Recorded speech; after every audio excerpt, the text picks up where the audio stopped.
Good morning, everyone. My name is James Langer. I'm the digital content manager for channel3000.com. Covering here, we're on day 4 of the Chandler Halderson homicide trial.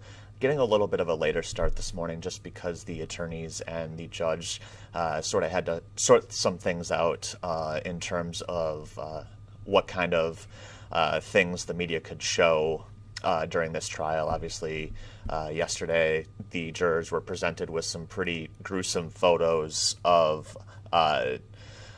the remains of Bart Halderson that were found as part of the investigation.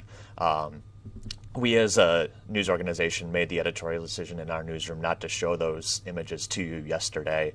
We put up a slate kind of covering that warning of graphic content. We kept the audio running so you could hear what was being described, just because the photos were just that difficult to look at, and we didn't want the chance of somebody kind of walking or scrolling through their phone, and stumbling across it if they're not seeking that out. So the attorneys were kind of raising some issues with that. Some other networks may have shown those, but they sorted all that stuff out this morning, and now we're just kind of waiting for the jury to come in so we can start day 4 of this trial. So yesterday we had a lot of emotional testimony as the prosecutors continued to build their case. We have all of that recapped on channel3000.com.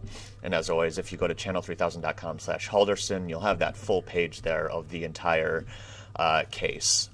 With that said, it looks like court's back in session, so we'll take you there live. Good morning, folks.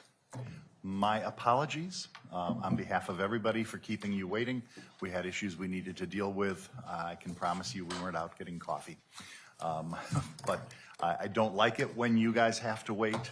We try not to have that happen. Once in a while, it can't be avoided. That was this morning.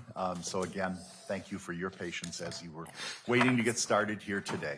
Before we begin with the resumption of evidence, was there anyone in the panel who was exposed in any way, intentionally or unintentionally, to any conversations, discussions about the case, exploration of information, or observing any media, or taking any other steps purposely or inadvertently, which causes you to report to me that you've been the subject or exposed to something?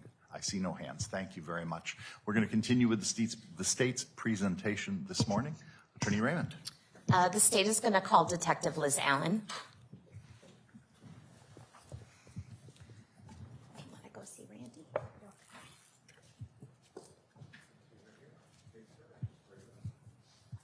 you solemnly swear or affirm the testimony you're about to give in this matter is the truth, the whole truth, and nothing but the truth?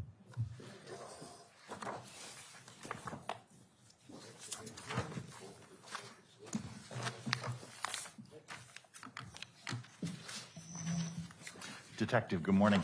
If you're able to and believe you can safely and responsibly testify without a mask, that would be our preference if you would. Okay. Thank you.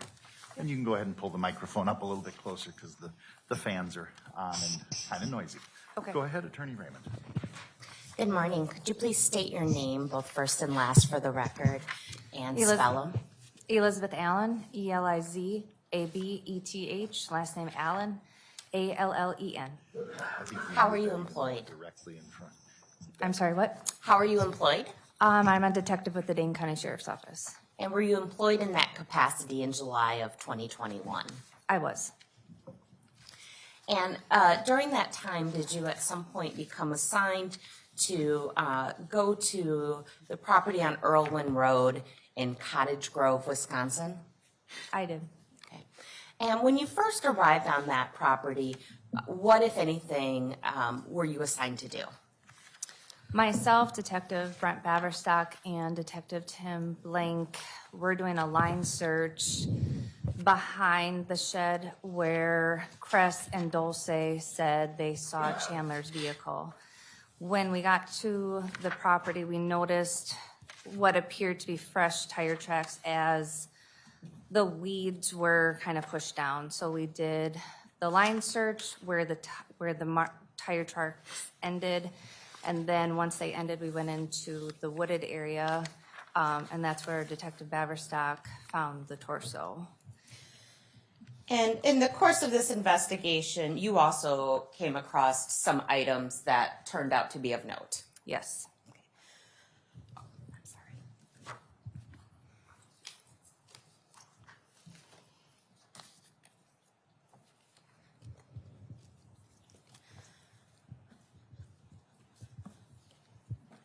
Detective, I'm going to show you what has been marked as Exhibits 108 through Exhibits 113. If you would look through those and then describe them generally as a group. So Exhibit 108, I'm looking at some oil drums, some overgrown brush, and a tree line. Okay.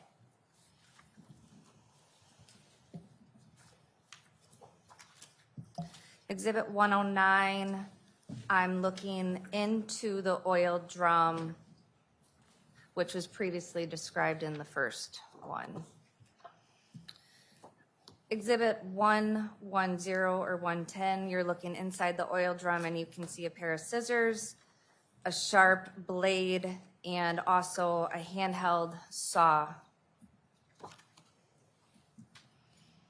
Exhibit 111, you can see the handles of a bolt cutter. Exhibit 1112, you can see the top of the bolt cutter. The handles are red and it appears to be a Craftsman brand. Exhibit 113, you again see an up-close image of the blade saw, the scissors, and the handheld saw. And did those all appear to be true and accurate photographs of what you observed?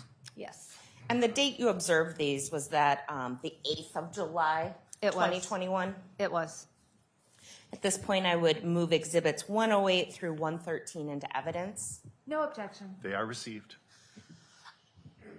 Detective, before I display these to the jury, these Exhibits 108 through 113 to the jury, could you just we have a map here, Exhibit 57, or not a map, I'm sorry, an aerial photo. Could you show where that oil drum was on that date and where you observed these items? So here's the oil drum, and Detective Baverstock and I were out on the property waiting for the cadaver dog, and while we were waiting, I noticed the triangle shape in the oil drum, and that's what prompted us to look inside of it. And could you also point out where you observed those tire tracks? Right here. Right beyond it. Judge, if you could turn on the HDMI. Okay, yep. And they should appear on the computer monitor if it's turned on. It is. Okay. Okay. And I'm publishing Exhibit 108. How would you describe that photo for the jury? So that is the oil drum, and if you're looking at the picture to the right of it is the tree line, and in between the oil drum and the tree line is where the tire tracks were. Exhibit 109, how would you describe Exhibit 109? So that is the triangle shape that I saw from the rusted oil drum. Exhibit 110. That's the inside view from the oil drum. You can see a pair of scissors, a saw blade, and a handheld saw with a blade attached. Oops. All right, I'm going to skip, I guess, to Exhibit 112. That's again through the oil drum, and you can see the top of the bolt cutters, red handle, Craftsman brand. And Exhibit 113. That again is through the oil drum, a pair of scissors, a saw blade, and the handheld saw blade, or with the saw attached. And Exhibit 111, the slide did not somehow make it into the PowerPoint, but could you describe that Yep, photo that's to the the jury? handles of the bolt cutters, red handle, black grips. Were these items that you observed in the oil drum collected in connection with the investigation? They were.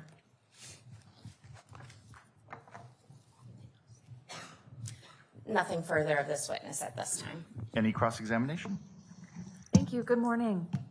Good morning. Couple questions. Prior to July 8th, had you ever been to that Irwin Road address? No, And again, prior to July 8th, had you ever seen these items you found in that drum? no. That's all. Thank you. Any redirect? No. May this witness be excused at this time. Yes. Thank you, Detective. Have a good rest of your day. Thank you, you too. Attorney Brown? Signal call Rich Bennett at this time. And you can take down the screen if you, Your Honor. Take a listen.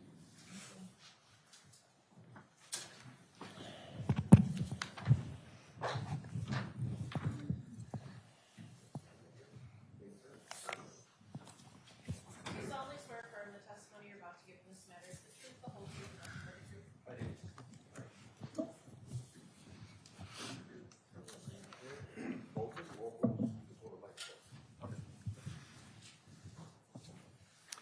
Good morning, sir. If you are able to safely and responsibly, it is appreciated if you could testify without a mask at this time. Thank you. Go ahead. Good morning. Please state and spell your name for us. Richard Bennett, RICHARDBENNETT. And how are you employed, sir? I'm sorry, what? How are you employed? With the Dane County Sheriff's Office as a detective. How long have you been a detective? Since May of 2021. And how long have you been with the sheriff's office? December 19th of 2005. Were you assigned to various parts of the investigation, to the missing persons of Bart and Christopher Halderson, and then later to the homicide of Bart and Christopher Halderson? Yes. And it was one of your roles at times to be in contact with Mr. Halderson? With, I'll phrase it a different way. At times, had you made contact with Chandler Halderson? yes. Did he have your phone number? Yes. At some point on the 8th of July, around 10:15 in the morning, did you receive a call that went to voicemail from Mr. Halderson? I did. And you've heard that call in preparation for today. Does that appear to be a USB drive in that envelope? Yep. Yes. And I'm showing you Exhibit 116. I would move 116 into evidence. No objection. It is received. And was that call, the voicemail, excuse me, was that downloaded and placed into evidence in this case? Yes. If I didn't move, I'll move 116 and 117 for the court record, and I'll move to display 116. Very good. 117 may be received. I think that's the transcript. No objection.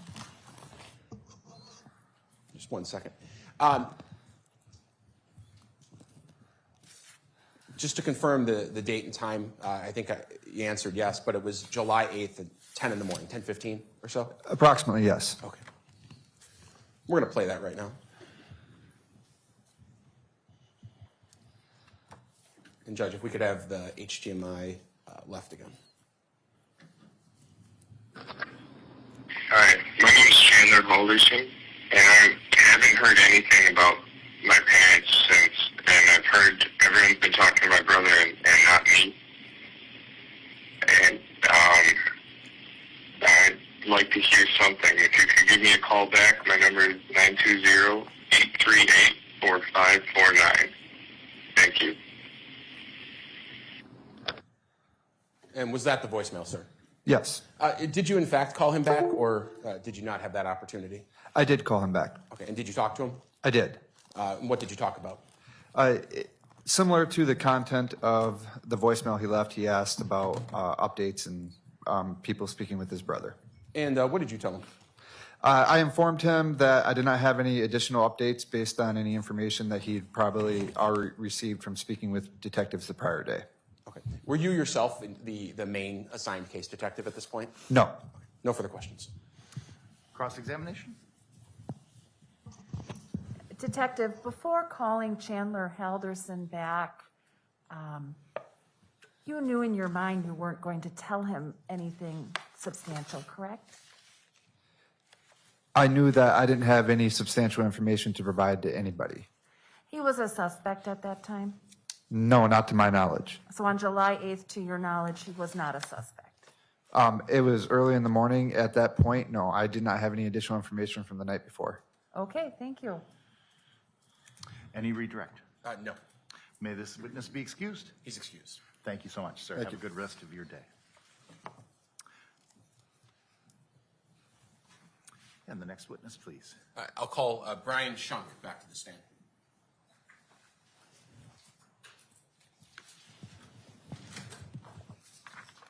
Do you solemnly swear to affirm the testimony you're about to give in this matter is the truth, the whole truth, and nothing but the truth? Do you have the?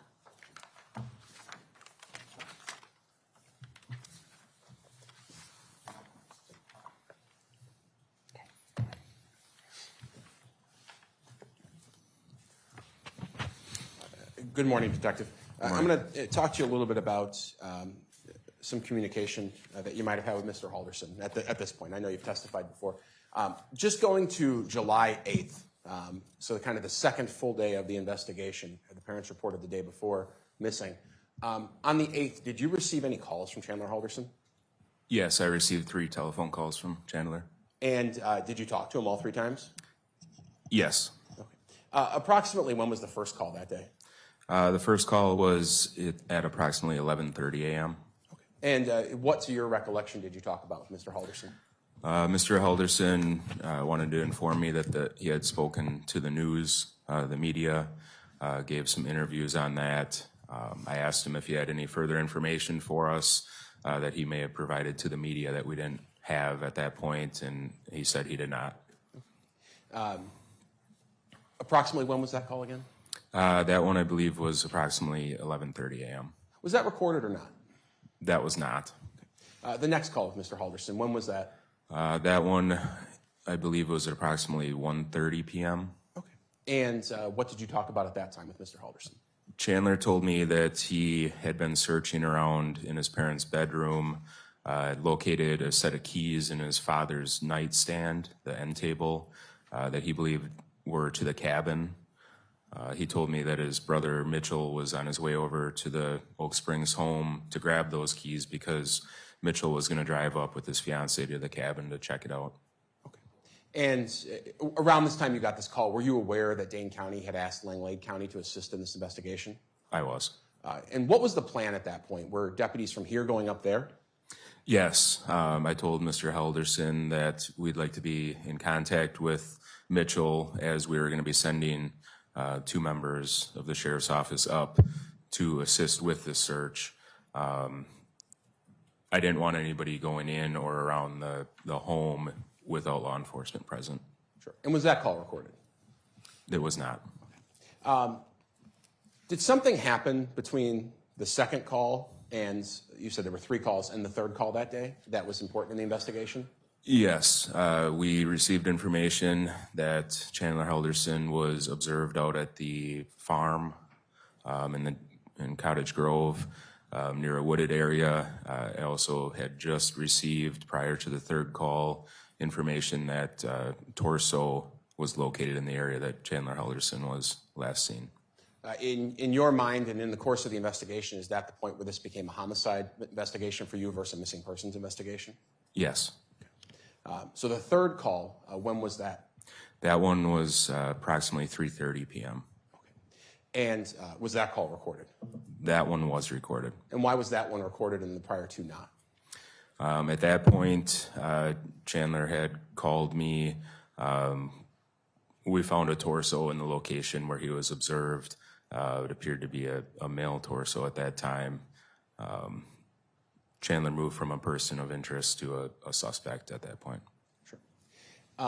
The deputies that you had sent up to Langlade County at some point, was any action taken regarding those folks headed up to Langlade County? Yes, those members of the sheriff's office were part of our crime scene unit. We immediately called them and arranged for them to turn around and come back, as we now had an active crime scene. Okay. So when we watched the Langlade County video and they talked about Dane County turning around, that was, the impetus was you and that stage of the investigation where everything changed? That was why, yeah. Okay. The call that you recorded with Mr. Halderson, approximately what time was that again? That was approximately 3:30 p.m., I believe 3:38. I'm showing it's been marked as exhibit number 114. It's a USB drive, correct? Correct. And this is the recorded call. You've had an opportunity to listen to this or with Mr. Halderson. Yes. Okay. Move 114, 115 into evidence for the court record. No objection. They are received. Move to publish 114. You may.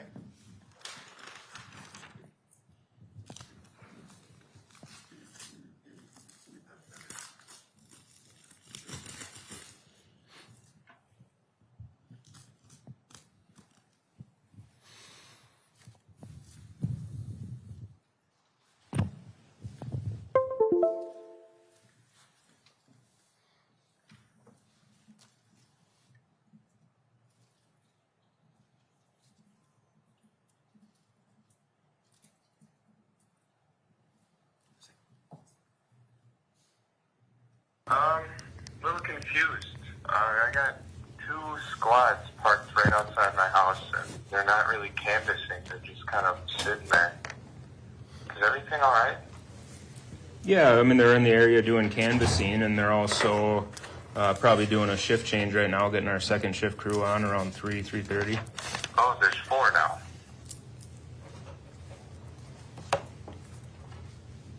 Something going on that we need to know? Well, they're probably doing reports. They're probably doing shift change. You know, they've been going around trying to get a hold of neighbors, so I'm wondering if they're in the area trying to catch people now that they're coming home from work. I'm not sure. I haven't talked to any of them in just a little while. All right. Well, any news from my brother? I haven't heard from him. No, as far as I know, they're still on their way up north. A couple-hour drive, so he's probably halfway into it, right? Yeah, I suppose about. Yeah. Any news on your end at all? Have you gotten any phone calls, text I haven't messages? gotten any messages other than from concerned parents. Okay. I can't. There's no mail. There's a hold on my mail. Okay. Is that normal? Are you guys getting it at least? No, we don't put a hold on people's mail. I've never heard of that happening before. There's a hold on my mail. There's a ticket in there. All mail held at the station is what it says. Okay. Yeah, nothing done by us, that's for sure. Because I'm going to need my medical bills. Yeah. No, we wouldn't put a hold on people's mail, and typically only the people that live at the address can do that. Did your parents put a hold on the mail? Does it say who put the hold on the mail? I can go check, I suppose. Okay. Do you know of anything?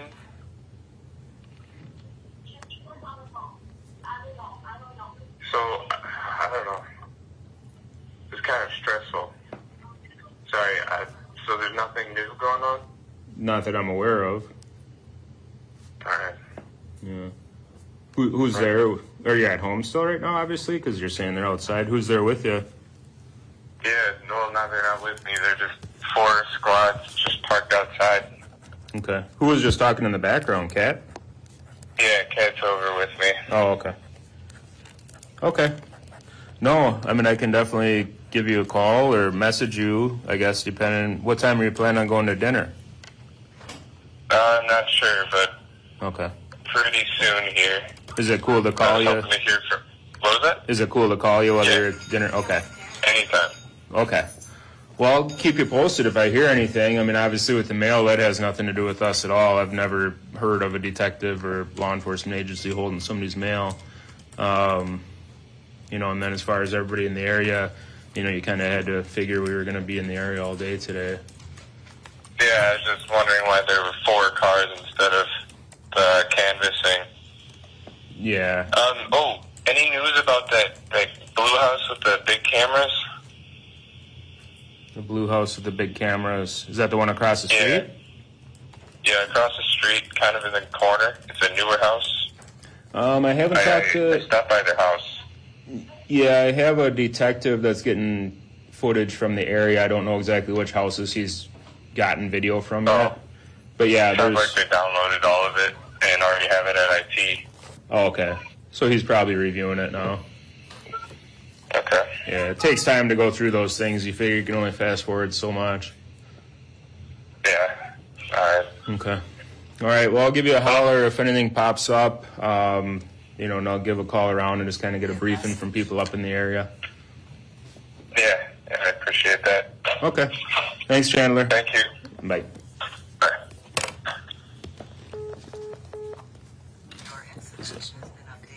A couple of questions. Solve one thing right away. This issue with the mail, what was that about? Chandler told me that he received a ticket in the mailbox that the mail was being held. And did you later learn that that actually was true?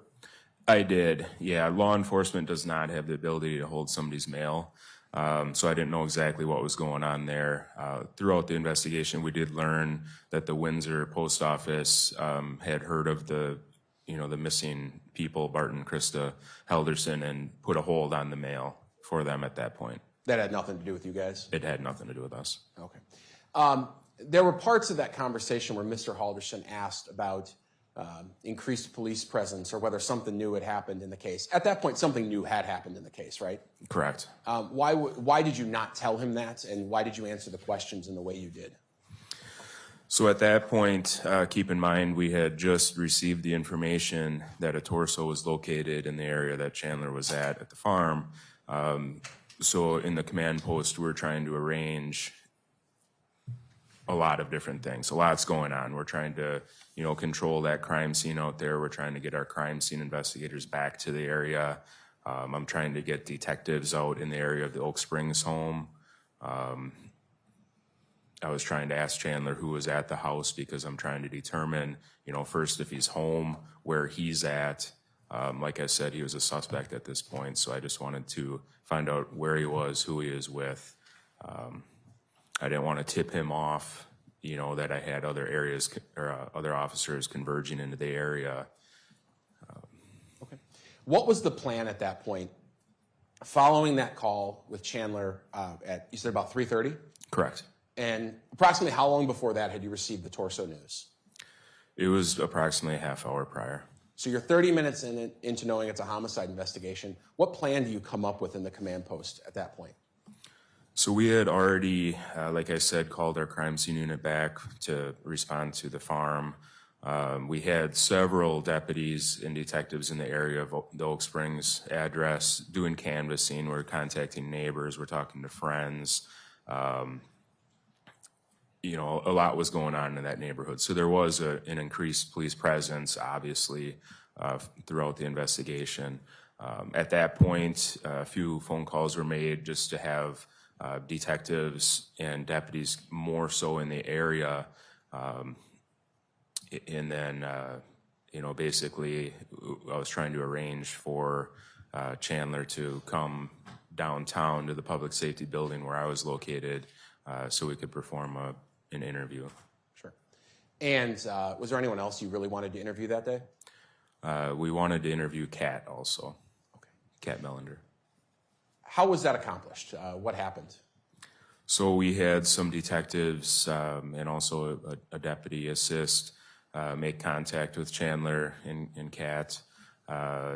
They consensually, basically they were told that detectives wanted to talk to them downtown, and they consented to that. Okay. Were they driven downtown or did they drive themselves? They were driven. In squad cars? Correct. And were they in the same squad car or separate squad cars? They were in separate. When they got down here, were they taken to the same room or were they together for any length of time? Yes, when they arrived here, when the squads pulled in to the location, they were able to talk. They were right next to each other. They were escorted up the elevators to our interview area, which is in an office area of the building. Sure. I'm going to show you it's been marked. This case is exhibit number 119. The interview with Chandler, was that audio and video recorded?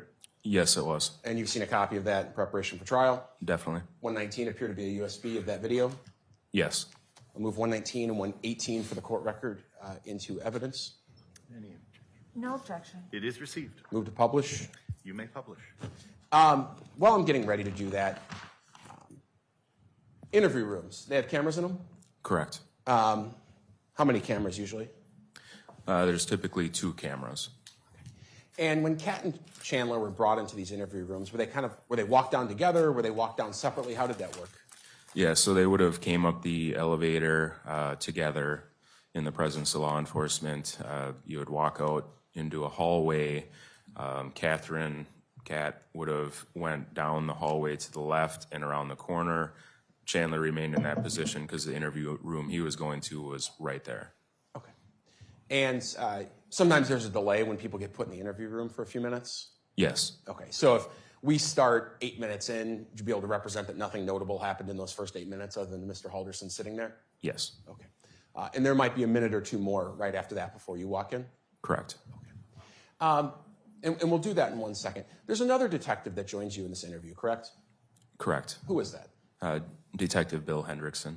Why are there two detectives at this point in the interview?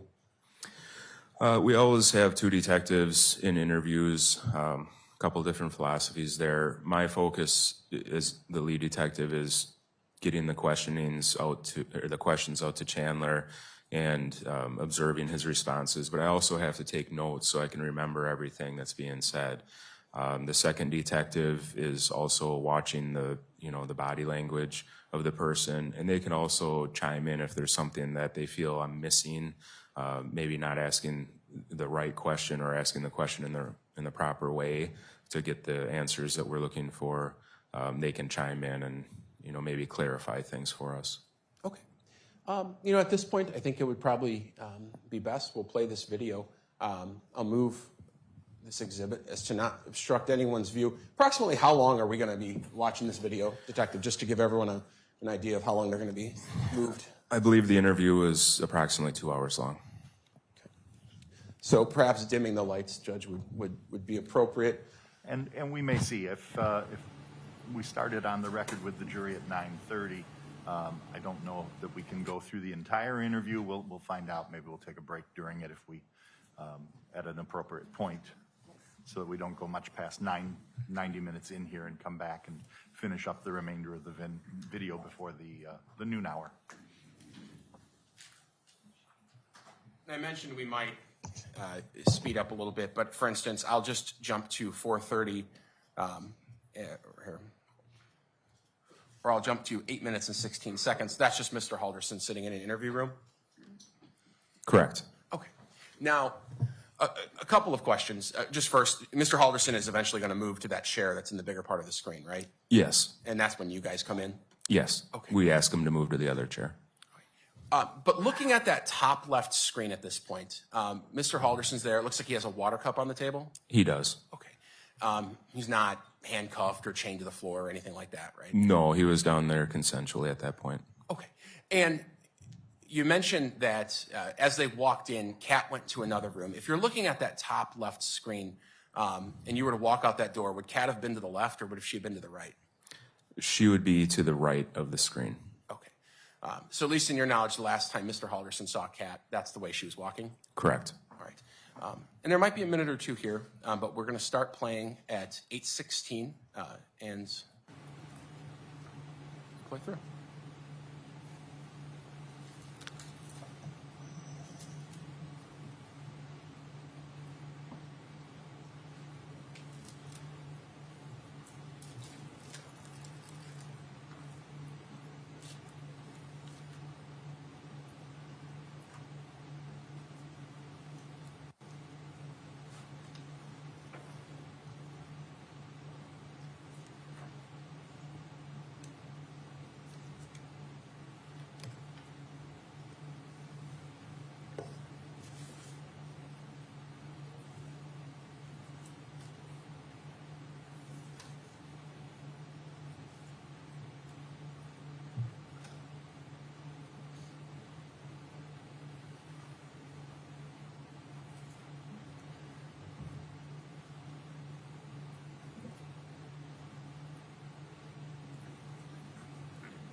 Hi, Chandler. How are you doing? Not good. Good, good. Would you guys switch spots? Yeah. You want to sit in that red chair? Yeah. What's in the cup? Just water? Yeah, want water? Okay. Here's an extra one. No, you're good. What's going on? All right. So we're just going to talk to you a little bit more, okay? Let's write some stuff here. The other one. All right, just so you know, I'm gonna record stuff, okay? It just helps me remember everything and picks up everything that we talk about. All right. So Brian Shank, Detective, Dane County Sheriff's Office. We spoke yesterday. Yeah. Chandler Halderson. Yep. What's your middle initial, Chandler? M. M as in Michael. Michael. And then your birth date. 3/15/1998. Got it. And then your cell phone I already have. We've been talking on that. So obviously we're here. We want to talk a little bit about your parents going missing, right, Krista and Bart. Before we get started, just because you're up here, okay, so I'm just going to read you your constitutional rights. Okay, so this is a Dane County issued card that they give us. So I'll just read them to you right off the card, okay? You have the right to remain silent. Anything you say can and will be used against you in a court of law. You have the right to consult with a lawyer before questioning and to have a lawyer present with you during questioning. If you cannot afford to hire a lawyer, one will be appointed to represent you at public expense before or during any questioning if you so wish. If you decide to answer questions now without a lawyer present, you have the right to stop the question and remain silent at any time you wish, and the right to ask for and have a lawyer at any time you wish, including during the questioning. Okay. Do you understand the rights I just read you? I do. Okay. Realizing that you have these rights, are you now willing to answer questions or make a statement?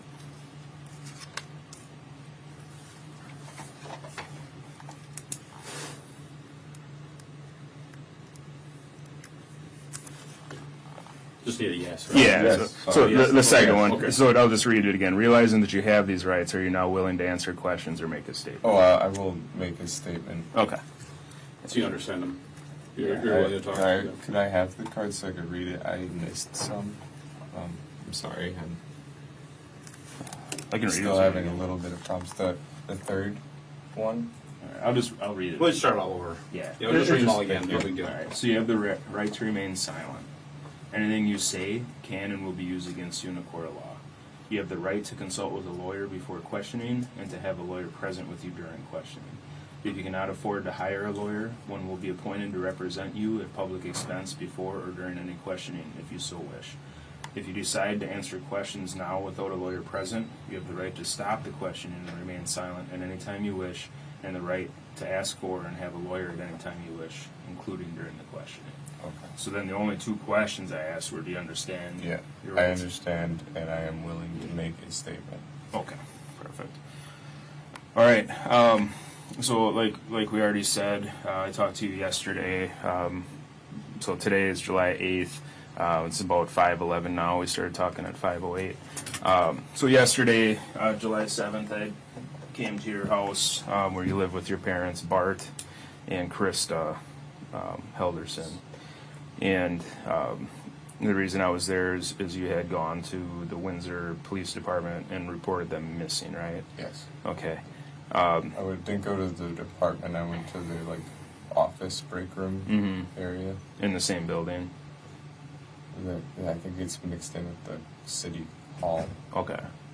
But nonetheless, a deputy Yeah. came and Yes. spoke to you. Okay. So you reported your parents missing. We got some information from you yesterday. We've been following leads last night, working today to go through different things, just trying to locate them, right? So I guess if you want to start with, let's just go back to last Wednesday. Wednesday. I was with my dad. What time Wednesday? I remember it. It was kind of a bad day. Okay. Why was it a bad day? Well, my mom had work, so she was gone. My dad and I were watching something over lunch. It was the Wheel of Fortune, and we normally have the couch, like with our back facing the table we sat at the end of you coming. Downstairs or upstairs? Downstairs. Okay. In that room with the TV. I tossed the ball, and I smashed the glass Okay. with the dog. The dog's help. That, yeah, set my dad off, and we tried to clean it up. Okay. I don't know about him, but I got injured. But he was mad. He didn't really talk to me too much that day. My mom got home at 5, I believe. That's her normal, 5:20 to 5:30. What time does she work, do you know? 7:30 is when she leaves. I don't know her hours, but I know when she leaves Okay. is 7:30. And then all the way up till 5, and she comes home 5:20, 5:30. Did she come home about 5:20, 5:30 that day? I believe so, yeah. Okay.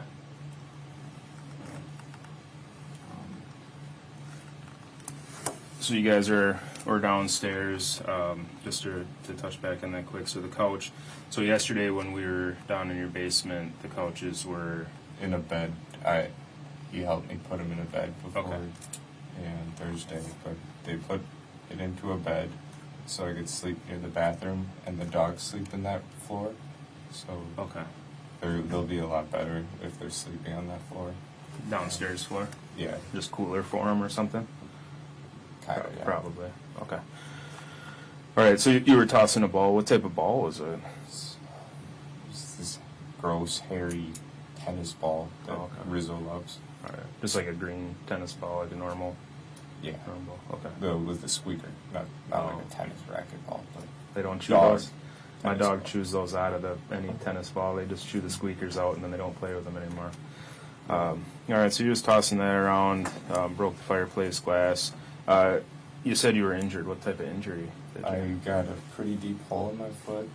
Last night, Mary looked at it and she said the reason it keeps bleeding is because there's glass in it. Oh, So, that's you showed us your toe. Yeah, I showed the Okay. detective lead. Yeah, yeah. Okay. Yeah, so that one. It could be infected is what she's thinking, but Neosporin has been helping. Okay, good. Keeping it clean and stuff. The best you can. I know how, I guess. Yeah. Okay. Wednesday, back to Wednesday. Yeah. Once I got all the glass out of the dog's hair, she didn't sustain any injuries. Good. Nothing even on her nose. She got it with her shoulder bone, I believe.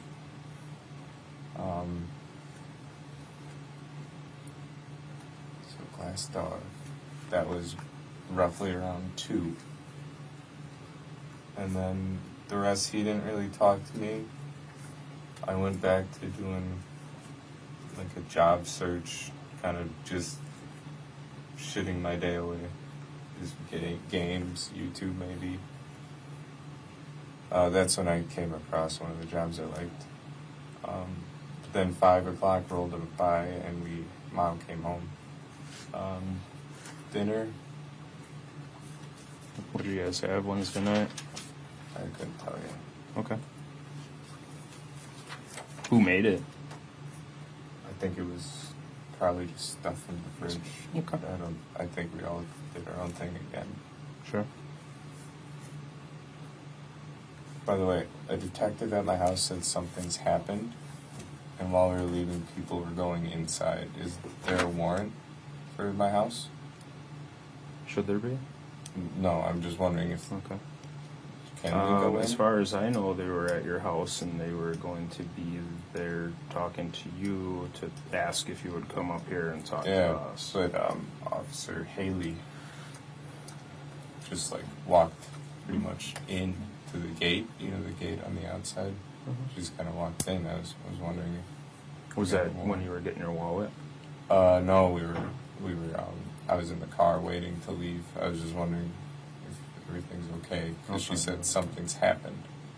Okay. and we need to go down. All right. I'll find out what that's about.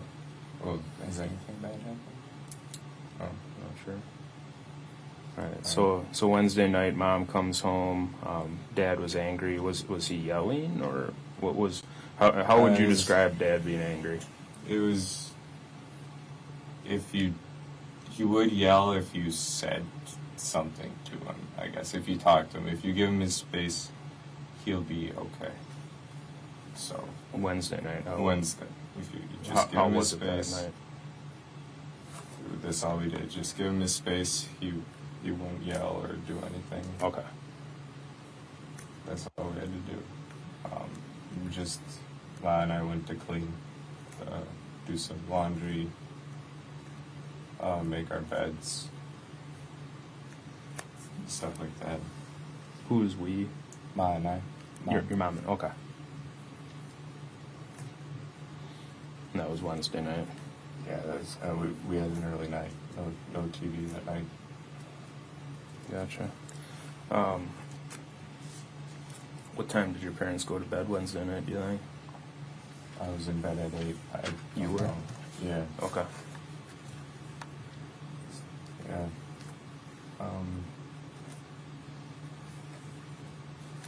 I couldn't tell you when they went to bed. Okay. No worries. And you were downstairs, that's where you've been sleeping, you told me last night? I was in my room Wednesday. Upstairs, okay.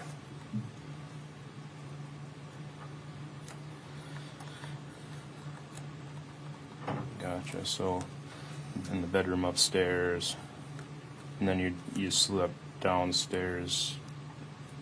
Why have you been sleeping downstairs again? You told me last night. Bathroom. The bathroom's right I there. need to be close because stairs, I can't see too well in the dark now. So. Yeah. Gotcha. And just like last night, I'm jotting some notes quick. You know, Yeah. It doesn't mean one thing is more important than the other. It just means that I need to remember stuff, and I sometimes understand. Gotcha. All right. So, did you sleep with your door closed that night or open? Oh yeah, I always have it closed. Closed door. Yeah, makes sense. I have a feeling they argued a little bit after. Parents did. What were they arguing about? Probably what set my dad off that day, the glass. Okay. Us not having food ready. Stuff like that. We just microwave whatever was in the fridge, I suppose. Yeah. Who was upset about that? Dad. Dad was? Okay. He usually doesn't like that. He likes when we cook. Okay. Ma and I. Okay. Does he ever cook? I haven't seen him cook. Oh, he grills. He likes to grill. He grilled on Thursday. Nice. All right. I think I told one officer the green egg he got. It makes terrible food, but yeah. Dad does? Yeah. Oh, the green egg. Itself, Oh, the green egg. That's like a grill or something? Yeah, it's insulated and makes everything smoky. Oh, okay. It's Thursday morning. I wake up.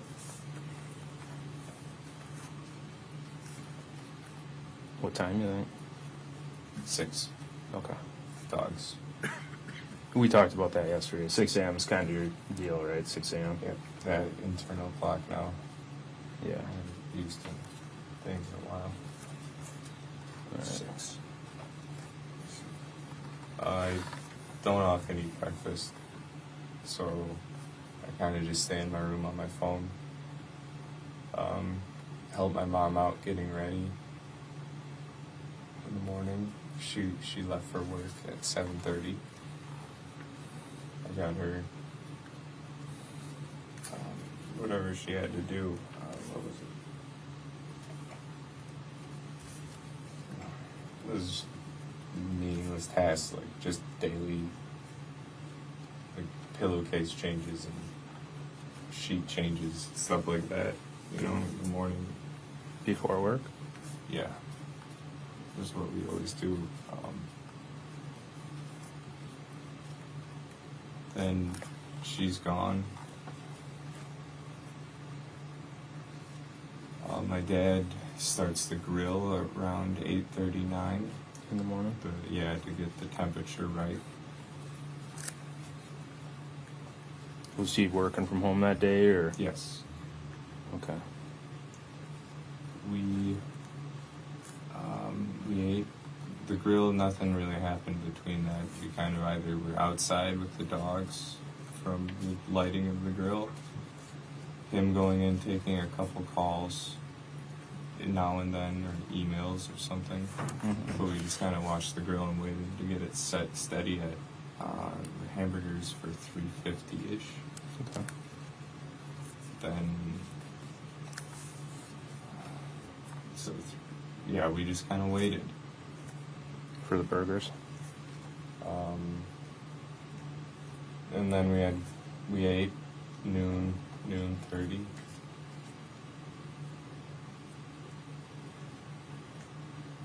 Or 12:30, sorry. Sure.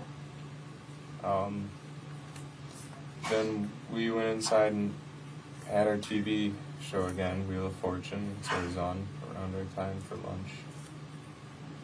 Or was it Family Feud? The Family Feud was Thursday. Family Feud. Where'd you guys watch that at? Downstairs? Same. Okay. Did you guys have a TV upstairs? I don't remember. No. Okay. Not allowed.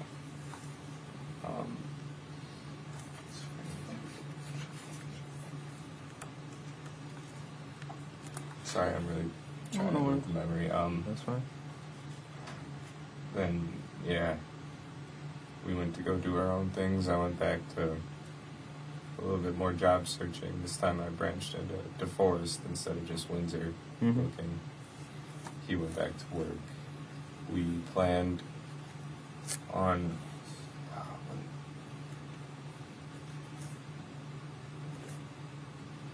something went well.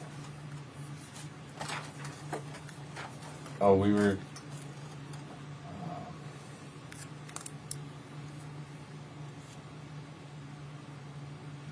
I don't know, something went well for him. So that's all. Then we were hanging out again. My mom texts.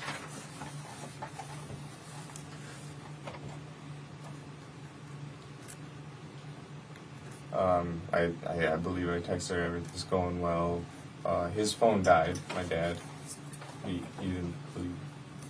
He just kind of like charged it, put it on the dock, and left it. Then we just kind of hung out, and my mom gets home, and I start shrimp scampi for my dad because that's what he wanted, but we didn't have shrimp, so I made shrimpless scampi.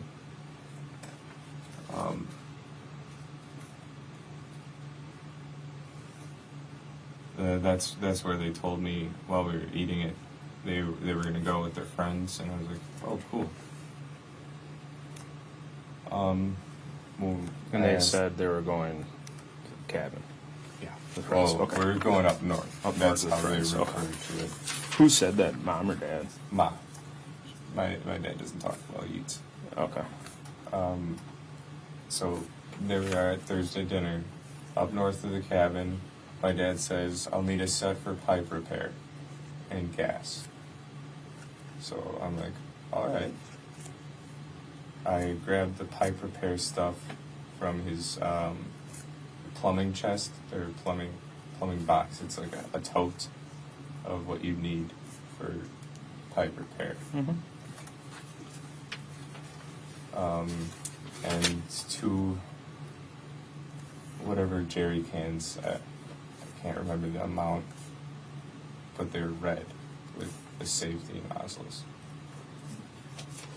Got those squared away. They had most of their duffels already packed at that point.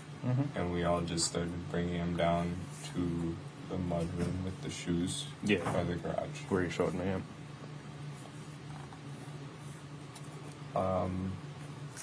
After that, we watched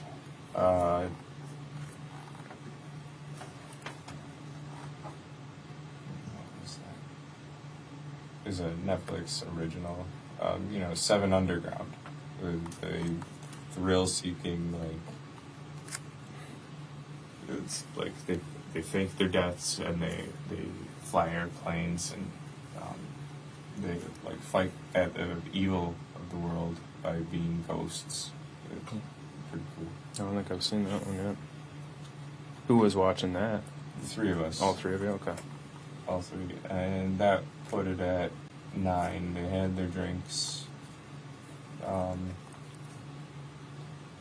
Went to my computer. My computer was at that black table we sat at. Sure. We saw that stuff. Played a video game called Tarkov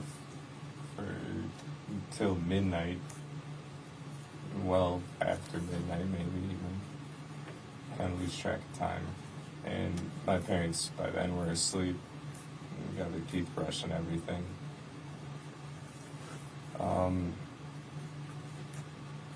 Then I got upstairs. Oh, that was Thursday. Yeah, so I did. So we got the bed all set before we played Tarkov, and that's when I crawled into bed from the black table. So after our movie, we set up my couch bed and the pillows for the girls.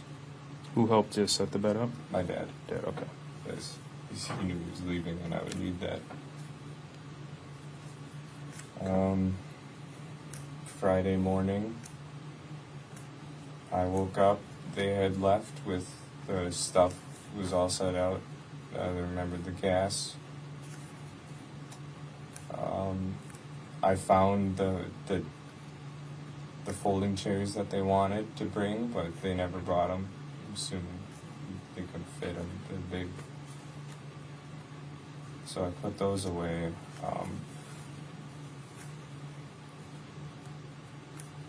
That was Friday morning. I go upstairs, feed the dogs. It was around 6-ish, not 6:15 when I woke up. I was a little late that day. 6:15 Friday, okay.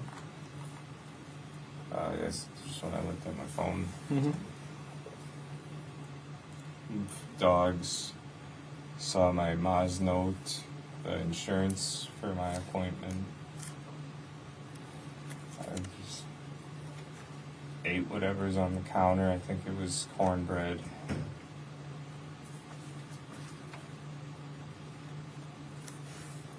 Where was the note from your mom? That was on the kitchen, like there's a peninsula. Yeah. With the insurance stacked up. But I moved it to the table. Okay. And then those insurance cards were there also that we saw yesterday? Yeah. Okay. I don't think she knew which one I would need. But I have 3 now. Mm-hmm.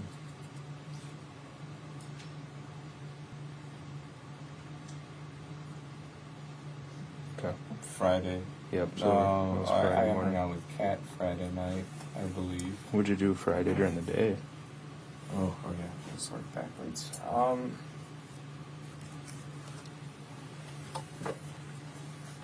I kind of took the day away. I played video games. Okay.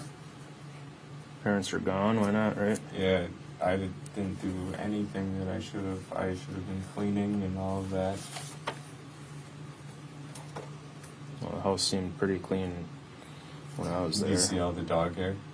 That's got to be gone. It comes along with it, right? Yeah. Alright, so Friday during the day, just played video games, kind of. Yeah, then after work, I believe that was the day Kat came over. After whose work? Kat, she is Oh, after her work. 5 is her work when Okay. she was off. I believe she came over.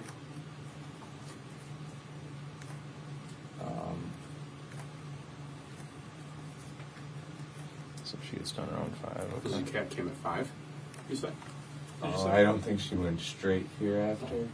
I Let's not make believe sure she her came drive is- over. It could have been later, like 6, maybe give her time for like getting clothes.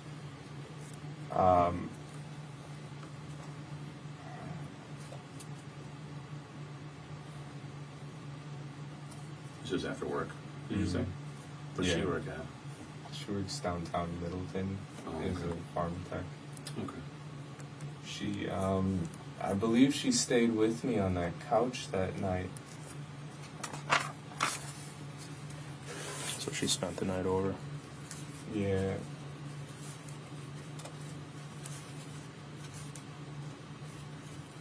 You guys both slept on the couch downstairs? Yeah.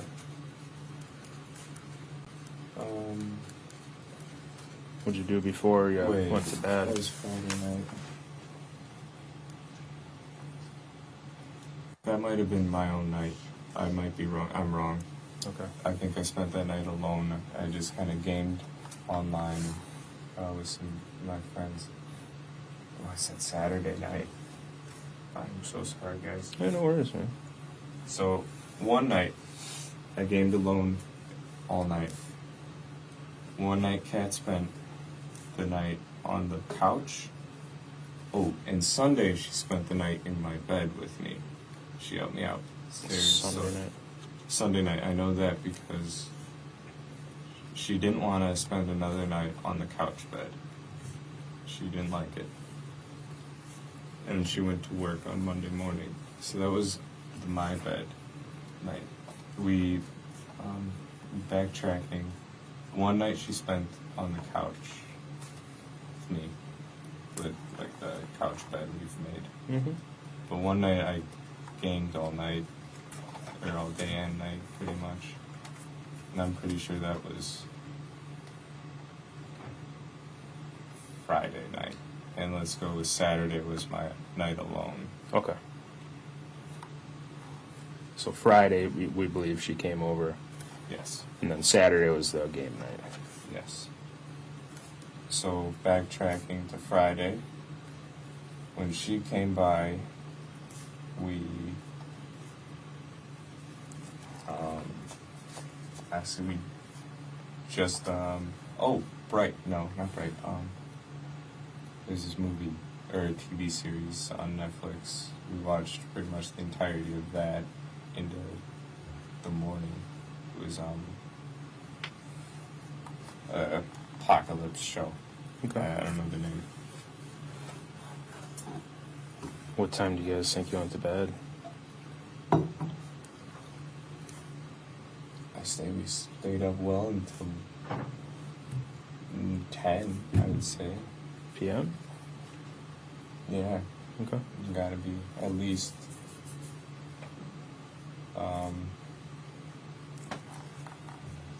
the morning.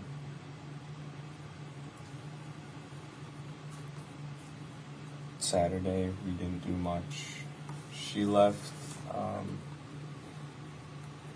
This is when I'm really starting to notice my legs.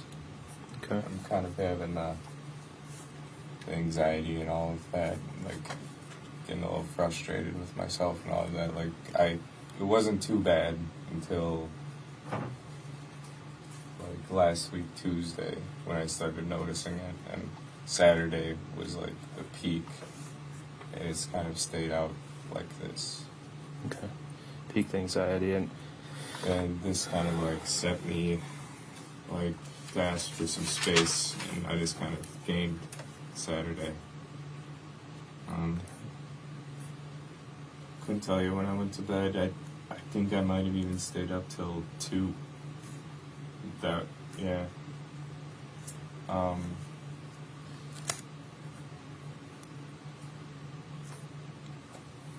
Yeah, it's just the same game. Escape from Tarkov.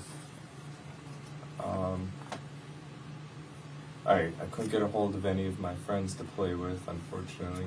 I played like some here and there from Discord, but none would like stick around for that late in the night. Sure. Then we get to Sunday. It's the 4th. Judge, I'll give the court reporter a moment. I'm pausing the video at what's on the screen as 17:37:33. What's actually time played as 41:58. It is 10:30, the traditional time for the morning break. We'll go ahead and do that, ladies and gentlemen.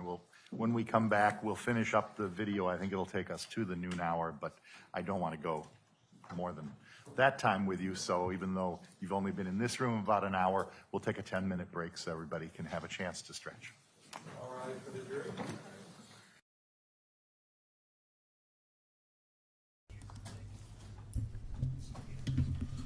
Good morning, everybody.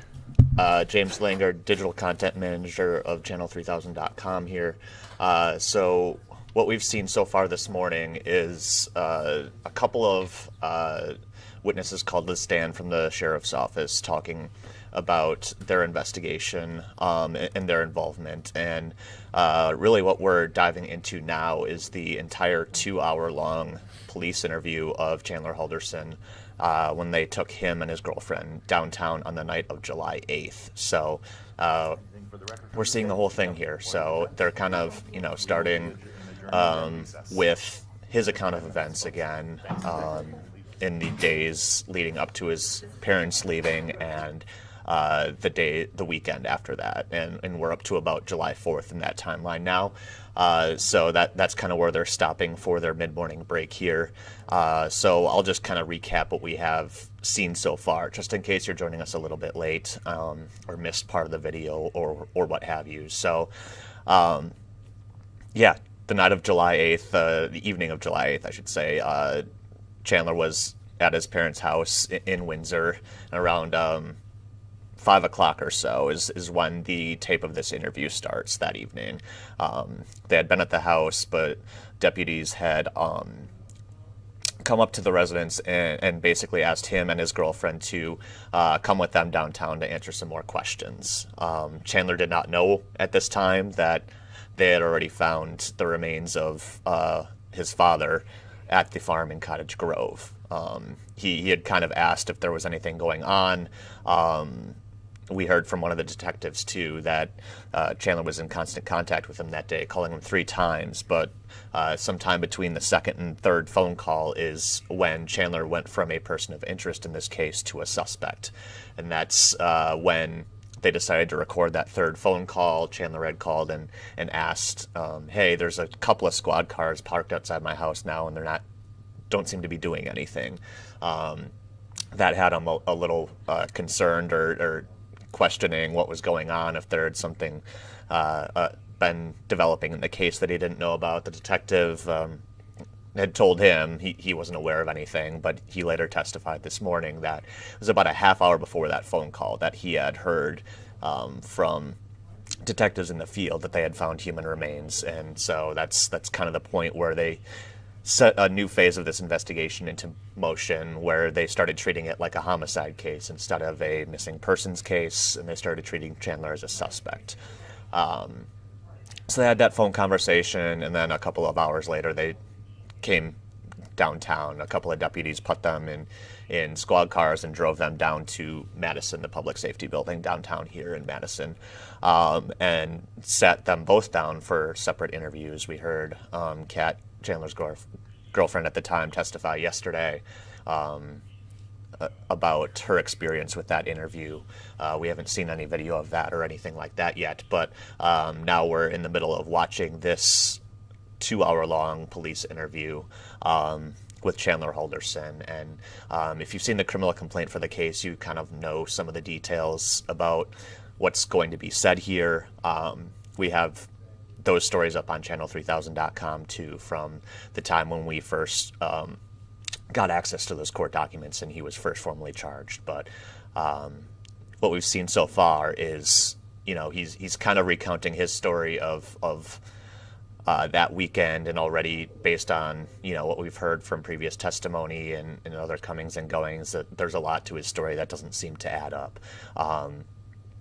So that's probably the point where prosecutors are going to get to here.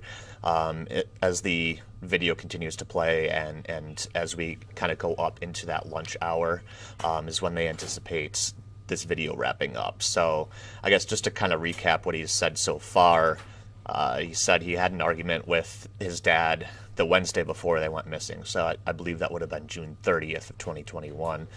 He described it as a bad day. Said his dad and him were watching something over lunch. He threw a ball to play with the dogs, and that's when he said the fireplace broke. Smashed that glass that we've been hearing about. That's when he said he cut his foot. The next day, on Thursday, July 1st, he said he helped his mom get ready for work that morning, and seemed like a pretty normal day. said that mom got home Thursday night, and that's when she first mentioned they were going up north with their friends, and that's when Chandler said he had finally heard that. And then he says he just played video games until after midnight that night. His parents had already gone to sleep, is what he said. He fell asleep late, and then Friday morning he went downstairs to feed the dogs at about 6:15 in the morning, like he normally does. And that's when he says he saw the note from his mom, contact info for anything, and all the insurance forms and everything he would need for the doctor's appointment he said he had. So that's kind of his version of the story there. And then he says he kind of just spent a lot of the weekend hanging out with his girlfriend, playing video games, and that sort of thing. So that's kind of where we are in that timeline now. But like I said before, Chandler's doing this interview. He doesn't know at this point what detectives have found or what they might confront him with coming up. So that's what we're going to expect to see coming up next out of this break. In the meantime, we'll recap everything that happens during this over at channel3000.com. If you haven't already, go to our homepage there, click the Halderson trial banner at the top of the page. It'll take you to a live stream. So you can keep an ear on this case while you're reading up on it as well. In the meantime, we'll step away for this break here, but we'll be back once the jury is back in the room. Thanks, guys.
about my family.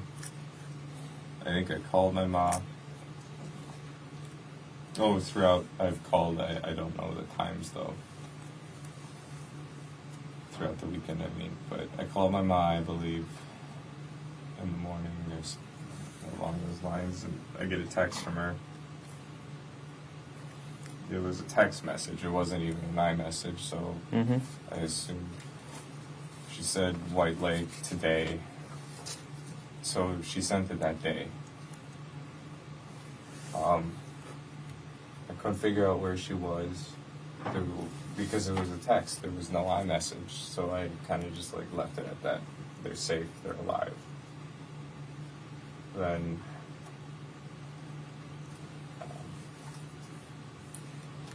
gets to the afternoon. I'm talking to Dan. I call him up and I ask him, well, what he's doing. Or maybe that was the morning, but I called Dan that Sunday. Asked him what he's up to, if he wanted to hang out. I don't like being alone at the house very long. Dan is mom's coworker / friend? Yeah, he's this guy. Go over there he invited me for fireworks in his driveway.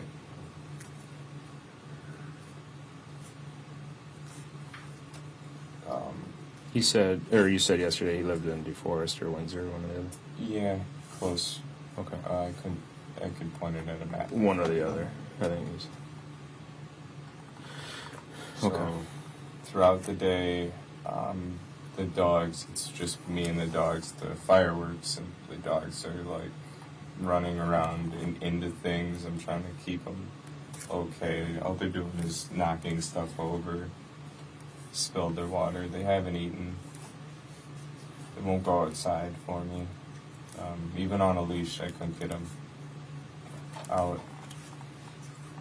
What was the deal with that? Fireworks. Oh, the fireworks All are day. spooking them so much. Yeah, all day. I gotcha. So I put them both into the fort, cranked the TV.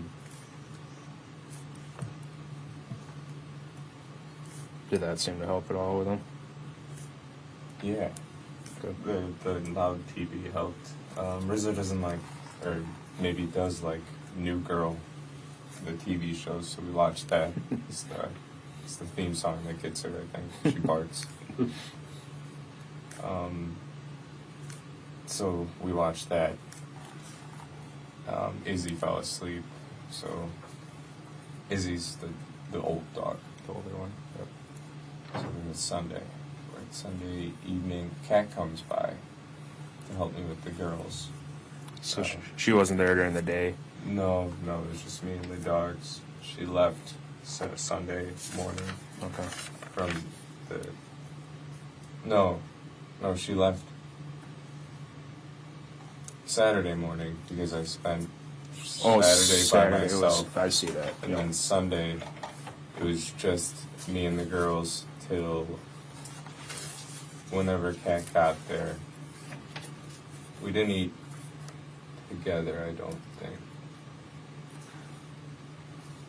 No, this is Sunday. So I went to Kat's house.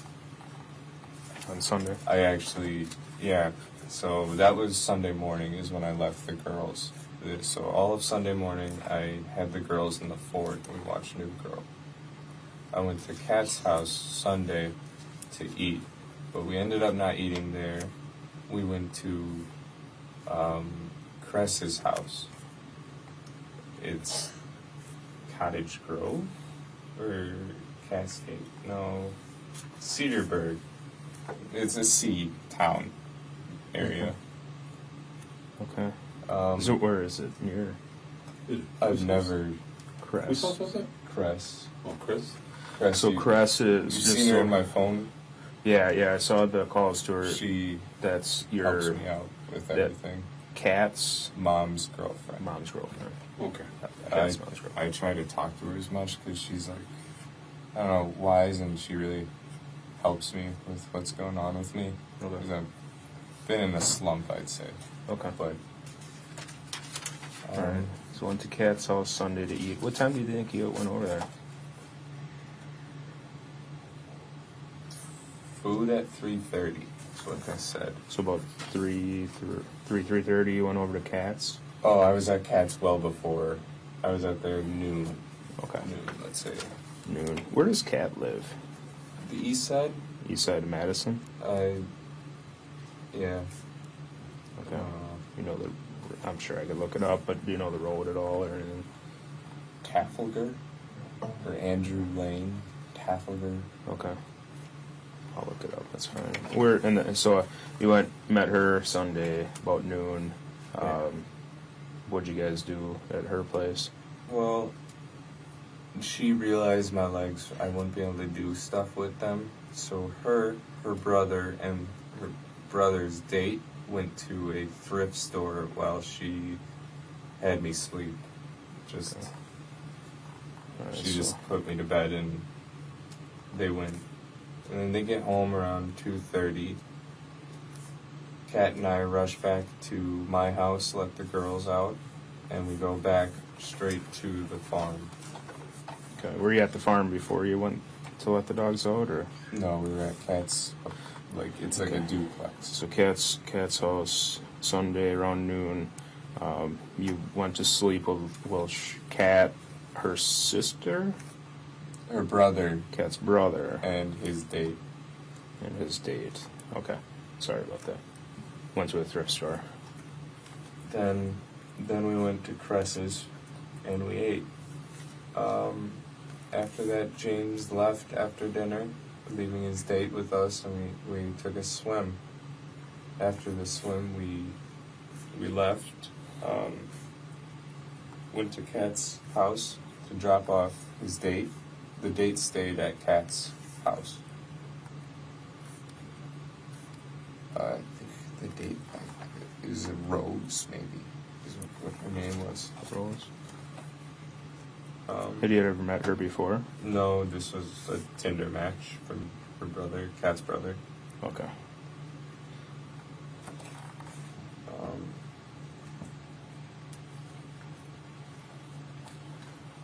What time do you suppose you guys went to Cress's house? So, got to Kat's around noon, went to 2:30 sleep. we got back. Okay. Kat and I went to my house to let the dogs out, then we left. Oh, I think we got gas. And then we went to Cress's. So I would say it was maybe 4 when we got there. We were late for dinner. But it was good because they were still setting up. Where'd you guys get gas at? Do you remember that? One of the quick trips in town. I can't remember. I'm sorry. When you say in town, are we talking DeForest, Sun Prairie? DeForest, it had to be. Okay. I think we got. I'm still not super sure, but I know we were doing something on the way, or we didn't do something. I thought we were gonna do a return, but I'm jumbling it right now. So just have that. We went to my house and back to Cress's. We were late. Okay. For dinner. What were you guys driving? Were you in your Kat's red Subaru. Okay. Was she driving or you? She drives that. Kat's her car. Red Subaru, you said? Yeah. It's at my house right now. Oh, okay. And you rode with her? Yes. Where'd you guys go for a swim? There's like a little pool up at the Cress's house. Oh, she's been helping me with like my walking and everything, and they get me there. Okay. Is it indoor or outdoor? Outdoor. It must have been nice with how hot it has been. Yeah, they got something fancy to heat it from the sun. Okay. But that was the 3 of us. Yeah. Then we went back to around 6, no, later, maybe 7.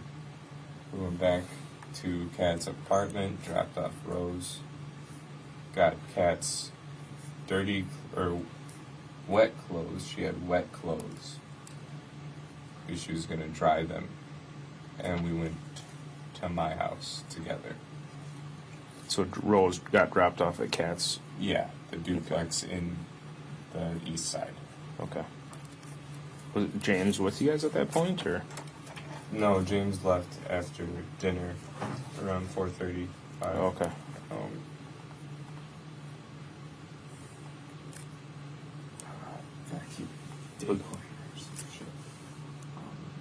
Was he not getting along with Rose, or? No, he had work. Oh, okay. Well, that sucks. Working on the 4th of July. Something. So did Rose get dropped off at Kat's duplex then? Yes. We'll refer to Kat's house as a duplex. Yep.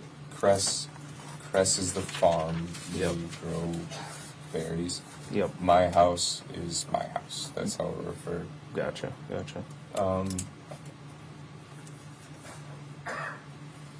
Where are we? Sunday night about 7. Sunday Drop night Rose about off 7. at We Kat's. get Rose dropped off. We get to my house. And then we go to my house in DeForest, Windsor. We feed the girls. We put her clothes that she brought, the wet stuff, in the dryer because that's what she needed to do. We get her clothes dry. That's after we get back, actually. And then we go to dance. Okay. For the fireworks. He asked us to come by 8:30. For some reason, I was trying to leave, but I was making a joke about it that we're gonna be late, like stuff like that, goofy crap. I drove to dance. Okay. Which car were you guys in? My dad's Subaru. It's a blue. The one in the garage. Yeah. Gotcha. Then we get there. We stay for 45 to an hour. That's how I got the bottle rocket marks. Show me those. That. Oh. The sparks. That's right, you said and I holding think them this or was a something? wad or something that flew back. Shot back out of it. Yeah, that one stuck in for a little bit. That's why it's so bad. But these are sparks. Okay. Those are at dance house you got those? Dance. At dance. I didn't know the stick. You don't hold the stick. The stick flies with it. Oh, sure. I didn't know.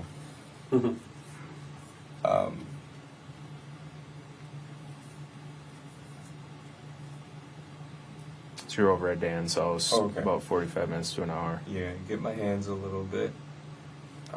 We find a firework that it spins and takes off, and it went straight to the bush. So we were like, no more of that. We're done.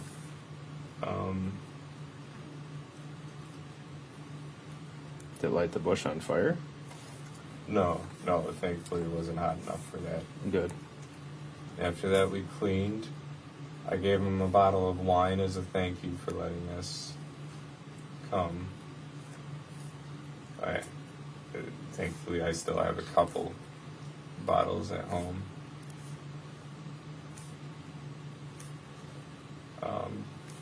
While we're there, Dan had a few beers. His girlfriend was there, or fiance, or wife. I'm not sure their relationship, but she was there. Know her name? Never got her name. Just Dan's girlfriend. She's got purple hair. She's IT at MATC. The school's own IT. Okay. Anybody else there? Just the two of us, and then the neighbors watched. One to our left and one across the street. One group. The one across the street had some cooler stuff than I've ever seen a person be able to own, firework-wise. But there we are, and then someone in the distance, kind of closer to our house, launched a mortar, artillery firework. Mm-hmm. And then I was like, okay, we have to go home for the dogs, so we went. And that was pushing 9:30, 9:45. We got home. We got into the couch fort.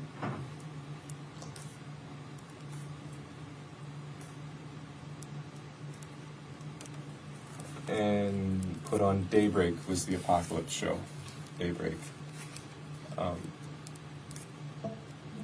Put on that because we were trying to finish it. On Netflix. Yes. This is Kat and I still. Yep. She was spending the night. The whole time, dogs are pushing me, nosing me, and everything. And so we kind of stop and stop watching, and she goes to bed.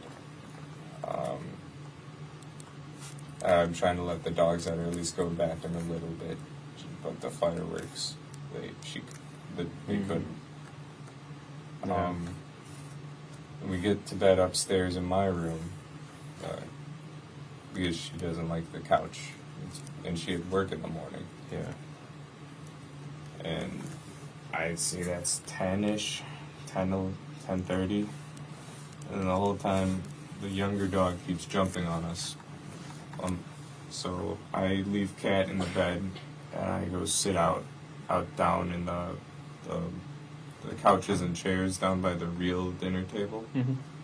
I go sit there and just hang out with the dogs so Kat can get to sleep. Where we first started talking last night? Yes. Like the main kitchen, door. dining room, and the couches? Okay, gotcha. I sit down there so Kat can get some sleep, because I don't work tomorrow. She does. Mm-hmm. Then I put the ladder in front of those steps so the girls can't come up. They pee on the kitchen, the tiles, so I clean that, and at least they went before bed, you know. Mm-hmm. It wasn't the worst thing. They're not going to go outside. Yeah. Then I go to bed. Okay. Then it's Monday morning. Kat goes to work 7:50-ish, maybe earlier. Then I'm left to myself, so we put on New Girl in the Couch Fort on Monday morning. Mm-hmm. I go back and forth through some video games, and then back. Video games.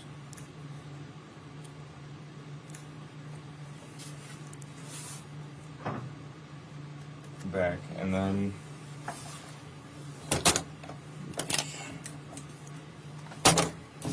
Those don't like to stand up very good. yeah, I'm sorry, I'm trying to stretch a little bit while I'm sitting. Right. So New Girl video games. This is Monday. Again later, I have a little bit to eat for lunch.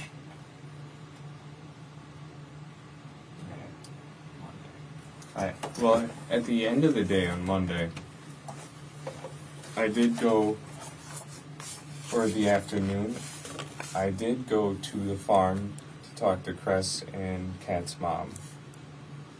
I told them what's happening with my health, because I had the appointment at 2.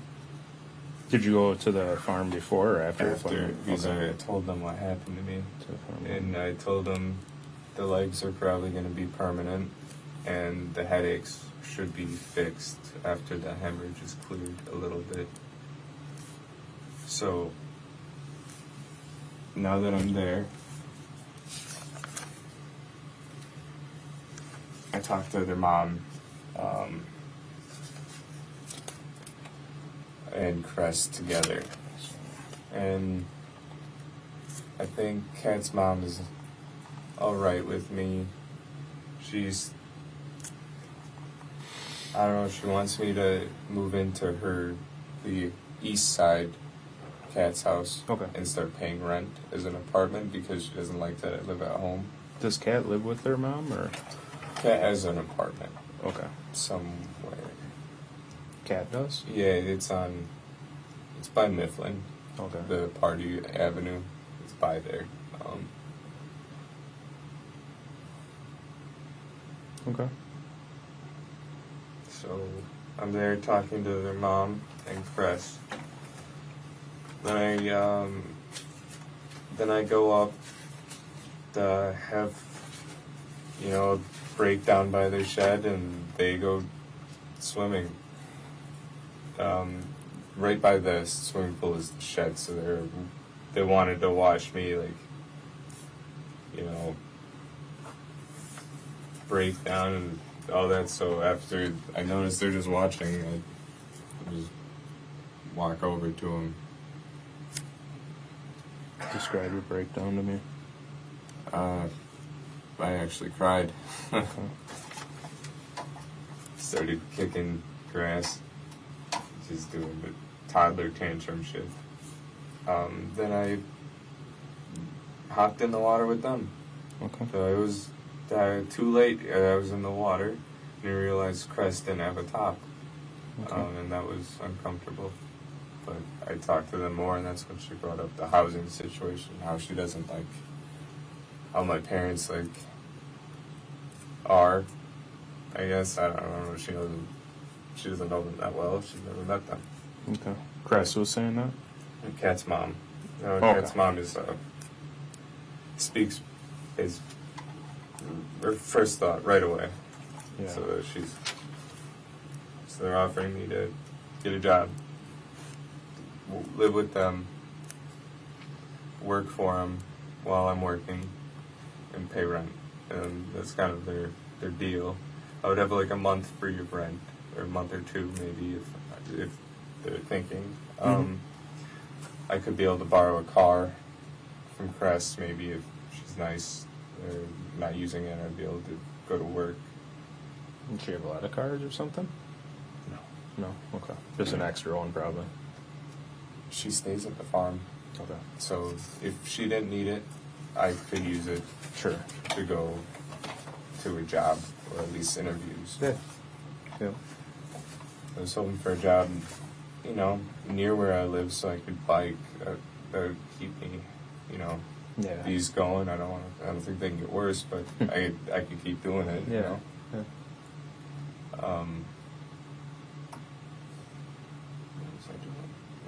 Where are we? Sunday. So you were swimming, had a little breakdown. What were you having a breakdown about? You ever have your legs kind of? Yeah. No, I haven't. It's just. Okay. I don't even know if they're done getting like as bad as they can be yet. So Yeah. that's not fun. And I think you were telling me last night it's a symptom of a concussion, right? So Is that right? that's not it. It's a symptom of nerve damage from the hit to my spine. So it's permanent. Okay, I understand that now better. Yeah. So it's just legs. Thankfully, it's waist feeling is probably colostomy bag down the road and all of that. But here we are Sunday. Yeah. Oh, okay, we're sitting in the pool, we're hanging out. They're just talking to me. Sometimes they're being nice, sometimes they're like making the offer, like, hey, if you move in, you can pay rent. This is a good neighborhood. It's a cul-de-sac. There's parking. So, yeah, on the east side, just off of Milwaukee Street, that's Andrew. Oh, You take a left turn onto Andrew, down Milwaukee. Yep. So that's it. So it's a good neighborhood, kind of like the one by my parents. Mm-hmm. If I lived there, I'd at least be on doing my own thing.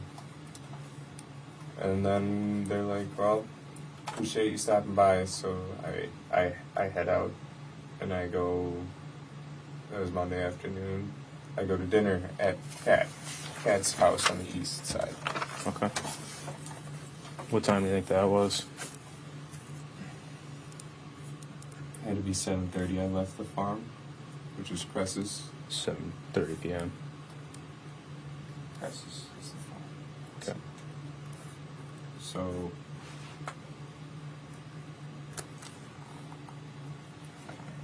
we're at Kat's. And then she's planning on feeding me. This is Monday, correct? Yeah. That's after the farm swim with Cress. I think we just eat and cuddle a little bit. Okay. I go home. There's the girls. Let them out and go to bed because I kind of at a day. Yeah. What time do you think you left her place? I'd Kat's say place? 9.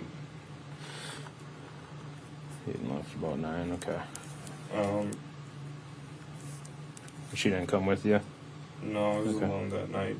Okay. I really want to drag her away. Sure. I think she stayed at her apartment or her house that night, not apartment. Okay. So there we are. Tuesday morning. It was just. I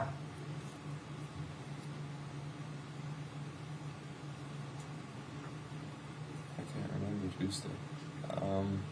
Oh, Dan wakes me up, I believe, with something, or not wakes me up. I did the 6 again with the dogs and the food, but I got back in bed. I don't know if I passed out or zoned out a little bit, but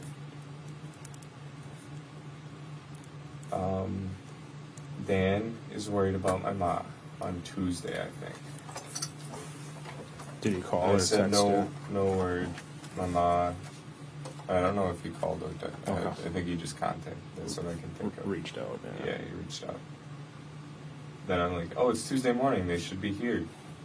A little worried. I think I called my mom that day. All right. And then, You talked to her? no, she never picked She up. didn't It's Tuesday always, either? it's always the voicemail. It's a voicemail. You know when you. Oh, yeah. So it's off, out of range. I don't know the other factors that could give you that. It's like a voicemail right away. Goes right to voicemail, right? Yeah. Okay. So whatever factors can give you that. So I might have missed it. So from the time like they left, did you talk to them at all when they were I got a up text. north? You got the one text And I that you mentioned don't earlier, even like it. right? Yeah. But that was it? Nothing else? Yeah. So that's fishy to me, even the text, because I realized Memorial Day is when the White Lake Parade is. Oh, sure. There's no 4th of July. Maybe there's cheap drinks, but there's no parade at Okay. White Lake on the 4th.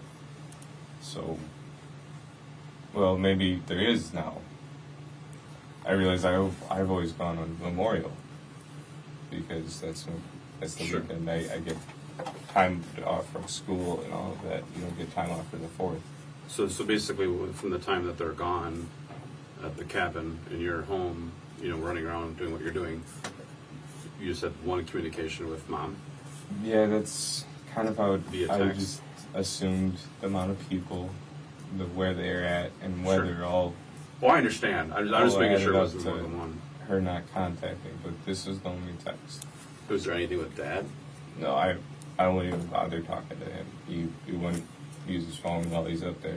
He loves it. Oh, does he keep his phone on him when he's up there? It's probably, it's usually in the car. Oh, okay. My brother and I just text all the time while we're up there. We even set up wire antennas sometimes to make better connection. Sure. Okay. So here we are. Where? Tuesday. Called mom. Voicemail immediately. Voicemail immediately Tuesday-ish. Where? Dan called, worried about mom not coming to work. You had already fed the dogs and that before Dan called you or reached out to you.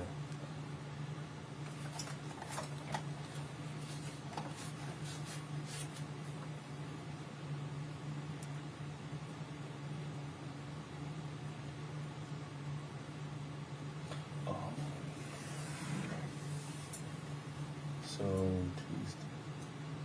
I'm doing this part. I got a coffee at a Quick Trip one day. Well, I think that could have been Tuesday morning. Okay. At Quick Trip, I got a coffee, and I used my dad's number at a Quick Trip to get me the free one because it was the Rewards. Cruiser Gold. Yep. I could have afforded it, but there's a free one, and it's Tuesday or it wasn't Monday. I could have gotten $1 one, but it was full price, I believe, and I grabbed the coffee because it was a free one. He hasn't used it for weeks, so I grabbed that at a Quick Trip. I couldn't tell you which one. I was just driving at that point. When you use it's a rewards card is what they call it, right? Yeah. You just enter his phone number or Type something. it. You type it. Okay. But I got coffee. Had to be, I'm assuming Tuesday, and I got a free one. Sweet.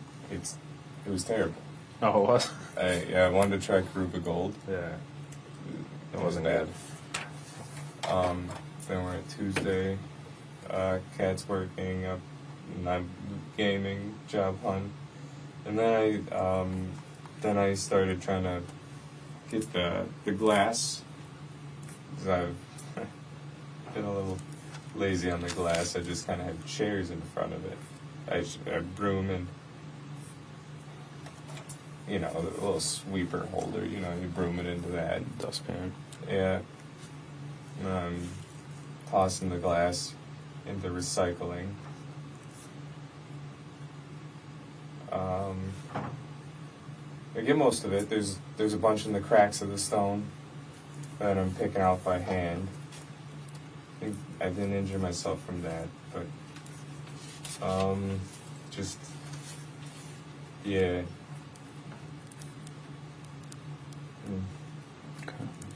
Just my blood was kind of on the floor, so I got the Swiffer I borrowed from Kat, from the foot. I borrowed a Swiffer to mop. I Swiffered the floor, like not the stone, but the floor. And then I got a little bit in the kitchen, and then everywhere kind of I walked pretty much. The bathroom, the kitchen, and then I couldn't get the carpet, so I still stained that up real crappy. Where was their carpet at? The stairs between basement and kitchen. Carpet. Oh, that's right. Carpet stairs. I tried. I can't get it out. I don't know how to do that, but then all the way up to the laundry room where I found my first aid kit. I just tried to stop all the bleeding, but it wouldn't stop. So. And that blood was all coming from your left foot. Yeah, left foot hole. Left foot hole. Yeah. I mean, are we talking massive amounts of blood, or are we talking, a little bit, like describe? It started as drops until I got to the bathroom. And then I got back to go grab my sock and some of the paper towel. And then I see the glasses in there, so I grab a tweezers and I pull it out. And then it starts squirting out. And I got some on a little bit of the rock. It wasn't that bad of the rock. But I think the worst was that floor. That, like, it kind of like, like this lid puddles. Mm-hmm. It wasn't good. Are we talking the floor down in the basement? Well, that one, and then I go upstairs to the kitchen, and it's still going, and I'm trying to get my foot in the sink just to slow it down and pinch it maybe. And then I waddle upstairs to the IFAC, the first aid kit. And once I got it kind of bundled up, it stopped for what I know. Then I need to get some tape. We have a tape box in the basement. I go there and I opened it up again. I bled a little bit more, but the basement was easy to clean. It's just cement. Mm-hmm. A little bit of water, and I ragged that up. But I grabbed the tape box and I wrapped it. After that's Tuesday. Yep. That's Tuesday. Wings. I go to Cats. Oh, okay. We had wings. What time? That could have been. I've been doing the BS of first aid and all of that. I go to Kat's house with her mom and her brother. That could have been 5 or 6. I couldn't give you the exact. Did you guys pick up the wings and go there, or? No, I drove to Cats. Okay. Straight there. What'd you drive? The Subaru. Car of choice. I just with the Volvo's seat, it like, you know, I can't do it with my foot. Okay.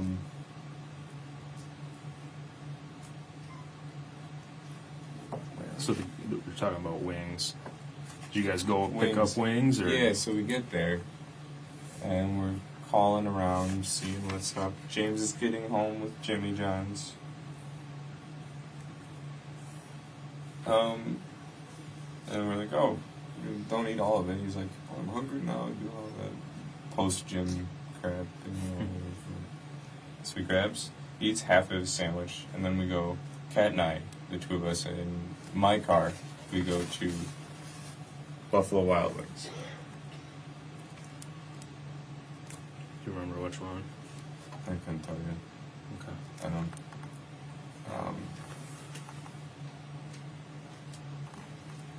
Had to be east, right? That's close to Yeah. it. It's by a mall.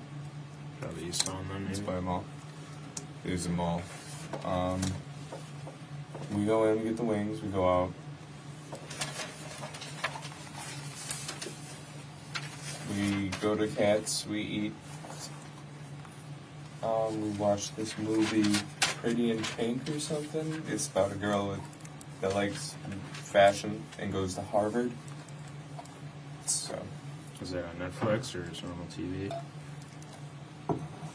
they have like everything there. I didn't know. Alright, so you ate the wings at Cats, watch Pretty in Pink.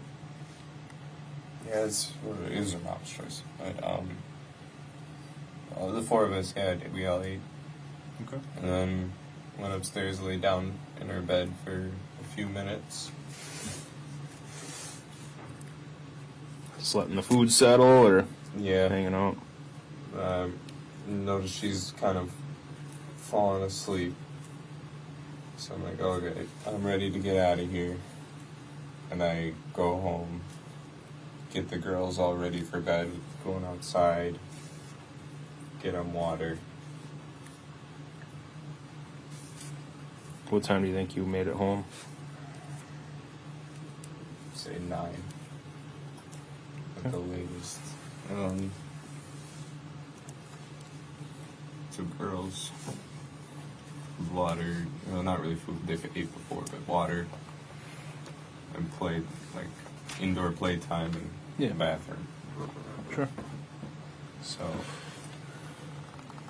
Did you guys go to? So you were home alone then? I've been home alone this whole weekend, really, except when Kat comes. Yeah. So Kat didn't come that night. So now we're pushing Wednesday, aren't we?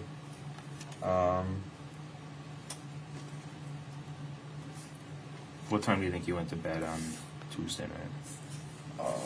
Probably pretty dang close when I got home. 10 at the latest. Okay. Kind of been tired lately. Sure. Then in the morning on Sunday? Or no, wait, where are we? Wednesday already. Wednesday, okay, so Wednesday. I try to go to the farm. I keep spamming Cress. I kind of need someone to talk to because I'm freaking out about my parents. Jane's calling me. I give her the address to go to the farm, or to the cabin. Jane Helgendorf.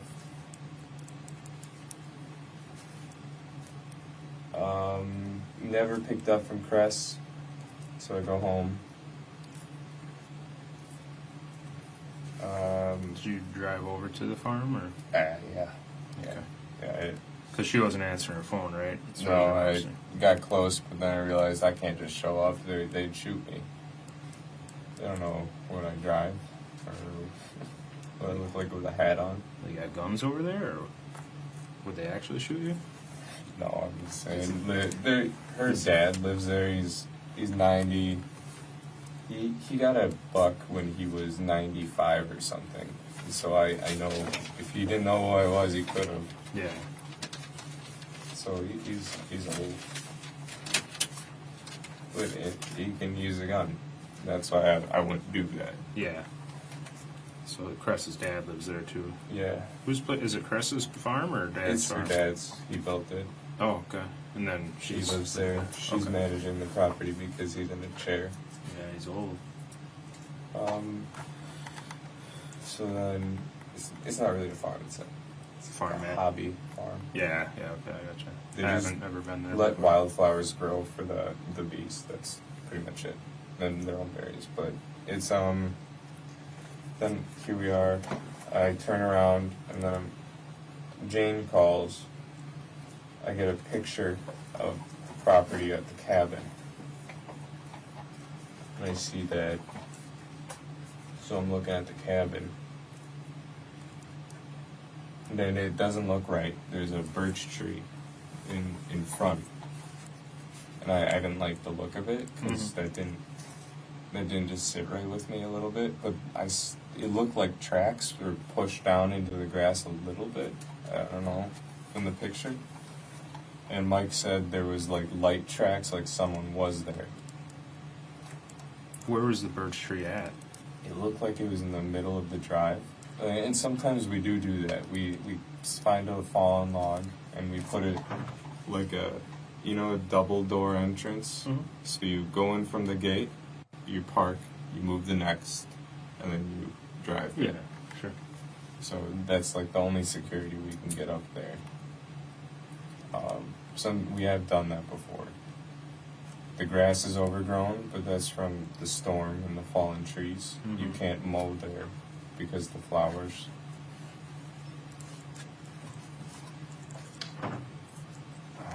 So with the birch tree, I mean, if you guys typically put stuff down like security, why did it look weird to you this time?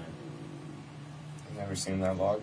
We have Okay. we have this log that's One that you've been close to using. the shed.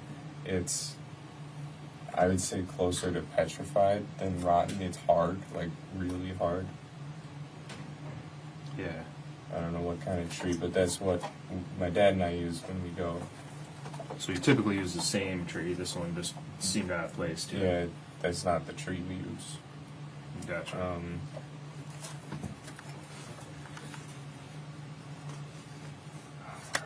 Where are we? Wednesday morning, Jane sends you a picture of the cabin. You see the birch tree and it looked All right right. to you. Then I go to police station because I ask her, when should I make a thing? I'm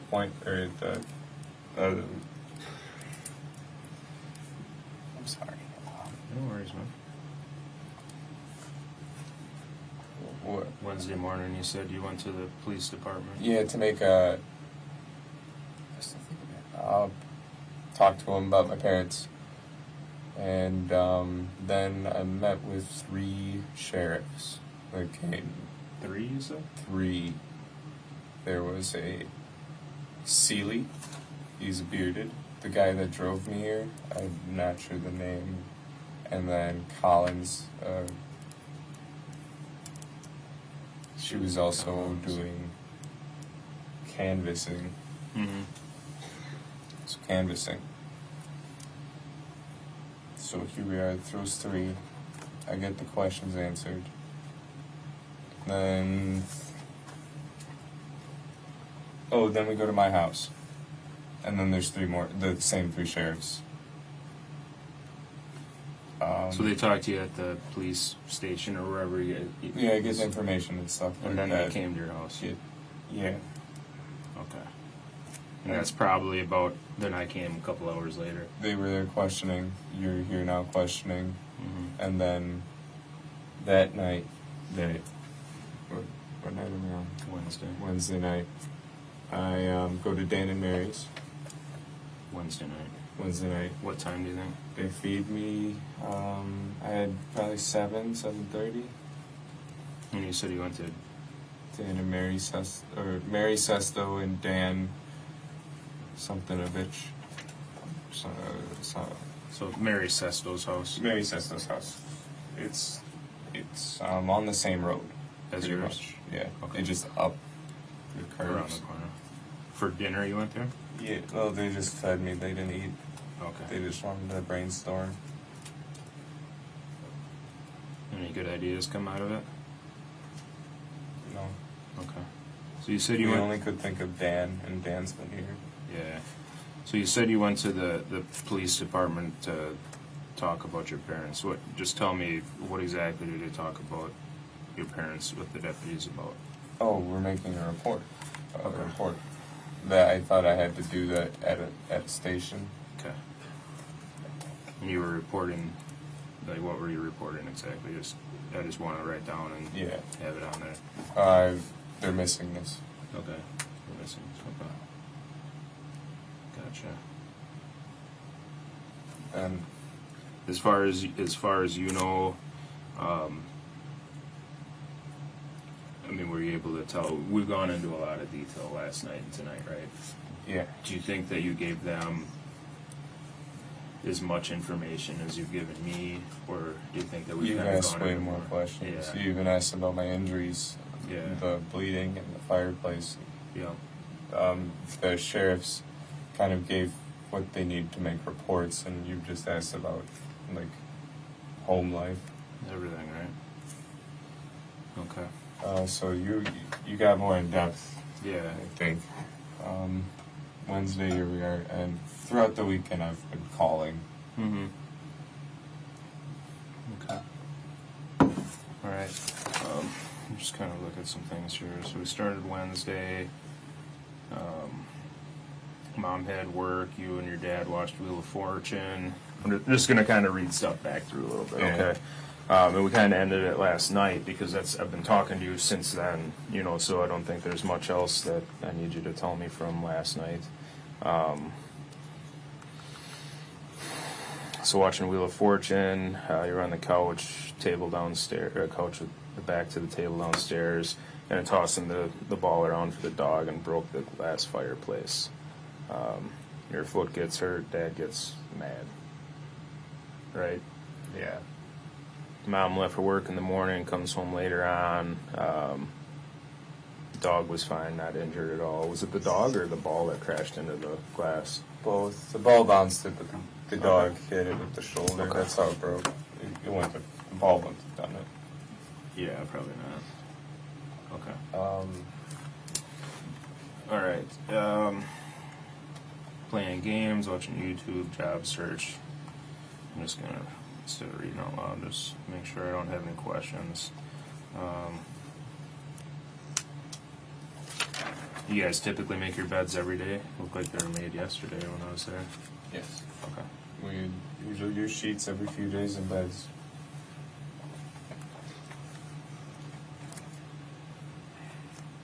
You change the sheets every day? Every few. Yeah. They get changed. I was gonna say, that's In the motivated. cases.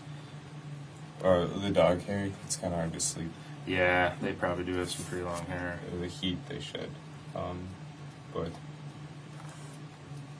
Oh. you're Yeah, talking, no, sorry. that's fine. I get it. I got a dog. He sheds too, but you got two of them. All right.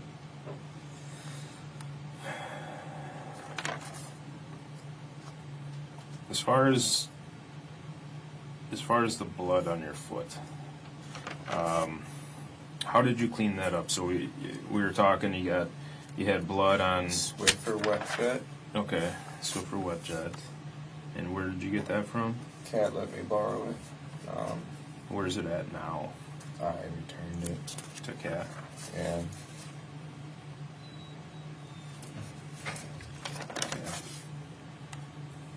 I don't know where it's at now. We just brought it back. Gave it back to her. Did you use anything else? Hydrogen peroxide for the tiles and the hard floors. Just the big globs needed a little bit. Hydrogen peroxide. Did that seem to help get rid of the blood? Well, it hurt my foot, that stuff. But it didn't really help. Okay. It kind of just made a mess. And when you say only on tiles, I'm trying to remember your house. I couldn't do carpet with it. It Yeah. would ruin the carpet, right? It would, I think so. Um, Tiles, are we talking kitchen? Because downstairs Yeah. is just like cement. well, when I had some blood on the basement, I used the peroxide. Okay, basement floor and tiles in the kitchen? Yeah. Okay. Yeah, I peroxided. There wasn't as much. Like, there weren't, like, this size pools in the kitchen. Okay. I was pinching it pretty dang hard, but which was also cutting deeper because I had Yeah. another, or might still have another piece of glass. Is So- that the biggest pool that you saw was something? This was downstairs. This was kind of on the stone, close to the glass, and then there was one right at the base, kind of where the chairs I put. Okay. Like a good, like 2 or 3 inch diameter. 2 or 3 inch diameter. Okay. More than that.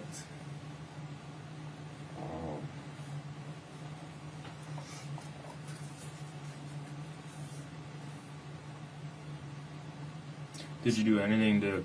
So I wrote down on Tuesday that you tried getting the glass cleaned up in the basement, tossed it in the glass and recycling. Did you clean up at all when it actually happened? No, my dad was furious. So you just So he did stuff. to clean it. Yeah, I don't know what he did, but he just sent me to my room upstairs, and he did whatever he did, but it still was on the floor after he was done. Okay. Did your dad get injured at all when the glass broke? Did he step on any or? He sent me up, but I don't doubt it.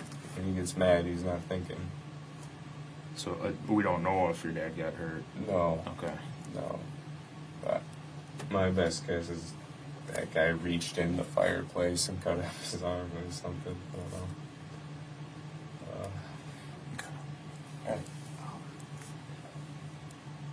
What's up? Head pain? Do you guys have like Tylenol or something? I know you guys can't really offer anything like that, but Like a headache? yeah, I've been getting the migraines from all of the hits and stuff. Yeah, we can try and get you something. So all right, so cleaning up the blood, we just got the Swiffer and the hydrogen peroxide. Just kind of smeared it around. There's another paper toweling. Yeah, just that. Okay. And then there's, I don't know. Where did all those paper towels go? Just in the trash? Yeah. Some just everywhere in my car trash, in my trash. They ended up in the car trash? There's a bag in the car that I carried around. It's a car trash. Oh, okay. It's like a gallon bag. Okay. That's more portable than the garbage can. So, yeah, bloody rag after bloody rag, just trying to get it all up. And, I don't know, it was a lot. I didn't feel sick, so it couldn't have been that much, right? Yeah, you didn't lose enough to pass out or anything. Is there any reason to believe mom or dad's blood would be somewhere in the house? Have they been injured at all that you're aware of? Well, my dad scratches his psoriasis till he, like, gushes blood. Okay. Gushing, describe gushing to me. Enough to run down your leg, like cover your leg, I suppose. Like, he has it on his knee. So when he does this, it just, like, drips down. I ask him to stop, but he doesn't do it when he's stressed out. Yeah. He just kind of, like, it's his tick. Yeah, probably itches. Does he, like, does it enough to get on the floor? Does it leave? Oh, yeah. Yeah, like how much, like, before we were talking the water bottle lid and the Yeti lid, is there, I mean, like, are we talking puddles like that, or just drippings, or? It could be enough. Okay. But I'm thinking Yeti lid if he's there and I don't catch him soon enough. Oh, jeez. My ma's blood, just from her bloody noses she gets sometimes when she wakes up That's why we've been doing the humidifier and dehumidifiers. Yeah. Probably downstairs, you get the. We have to do multiple of them, but she can't be in the living room too long because that's a dehumidifier. And Yep. if she does, her nose gets bad. Not like a regular one, she gets it bad. But she either goes to the kitchen to fix it, her vanity, or the bathroom. When she has bloody noses, are we talking it's just spraying around? Is it just dripping? Well, it's not squirting, but it's just enough dripping, to and know she doesn't notice it. Okay. She can't feel it anymore. Okay. Is there any reason to believe that in either one of their vehicles there would be any of their blood? Their vehicles? Yeah. Or anybody's vehicle, let's say that. Maybe car trash. Mom's car trash would definitely the past few days. My dad's car trash. Why would they have blood in their car trashes? Well, my mom does the bloody noses with the air conditioning. So okay. When we have air conditioning, my mom will have to use bring towels and stuff because in the hot days you can't have your windows open. You won't drive well. No. So air conditioning, my mom will have nosebleeds. My dad hasn't had them as much as she does, but he gets them. Okay. His are worse than my mom's.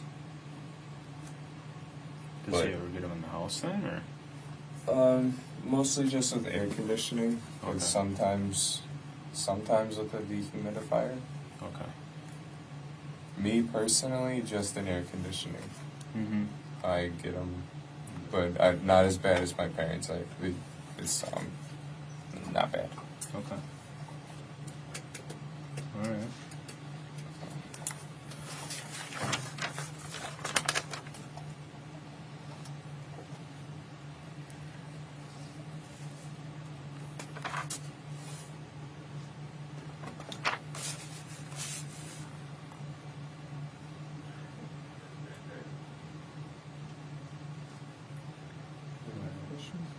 Yeah, I'm He's just listening right now. I'm just thinking. He's kind of absorbing. I just want to make sure that I'm asking everything, so I don't have to keep calling you and stuff. Do you know my brother? Is he okay? Mitch? Yeah, did he make it? I know that's a long drive for He hasn't those called. two. Yeah, he hasn't called me at all, so I don't know. I don't think they've ever done a trip like that. So it's like 3 hours, 3.5. I looked up. Mitch, okay.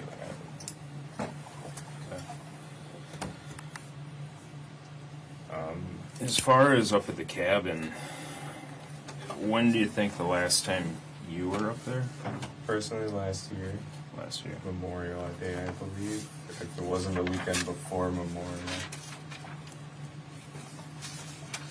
I didn't make the parade. I never got to go last year. When do you think the last time your mom or dad were at the cabin before? My dad went when my brother was diagnosed with diabetes. When was that? The weekend before my concussion, so 1, 2, 3. Not including this week, 3, 4. Yeah, 4. 4 weeks. Is your He brother went up. doing okay? He wasn't born with diabetes then? No, this was. Okay. Like it's the kind you're You born talking about in with. June of this year? Like 3-4 weeks ago? Yeah. Okay. He went up, noticed our plumbing's gone to crap, and he bought a new set or something at a Fleet Farm or a Home Depot, or it's like a 4-way converter type thing for the plumbing. Okay. Something For the cabin? Yeah, for the cabin. Is it for like a toilet or? Yeah, we have a toilet up there actually now. Nice. Not just an outhouse? No, there is an outhouse. Yeah, you want an aspirin? Yeah, I appreciate that. Advil? Cool. What do you say? I got Advil, does that work? Yeah. I was like, I thought you said Adderall. No, I don't have No, that. not that. Just Advil. Just over the counter stuff. Yep. Thank you. Like 3 of them work? Appreciate it. You bet. I'll drop them on there. Thanks, Tim. You say Advil on them, right? You put them on your mouth already? Never mind, they're Advil. No, I just got. So the plumbing went True crap. serum. No. Is it Just like Advil. was it a sink or a toilet or what was it with the plumbing that went bad? So when we have to pour water in every time we go up to start the pump. Oh, okay. So for some reason by pouring water in, the water never rose in the toilet bowl apparently. So you couldn't flush it. The water didn't come to the toilet. Mm-hmm. So you need a new thing to stop whatever the problem was. I think leaking. I don't know. I didn't hear everything from him. Sure. How did he find out about that? He? Yeah. How did he know that there was a plumbing issue up there? Well, he went up there just to go see the cabin. Oh, so when you went up a couple weeks ago, he realized an issue. This time, he wanted to fix it. Well, he fixed the major issue, so it won't be flooding the house. Okay. Or the cabin. Now, he wanted the pipe set to redo it. Okay. Because we need new pipes because they're lead. And I think we might be moving to plastic because there's no water heat. We can do plastic. Yeah. Okay,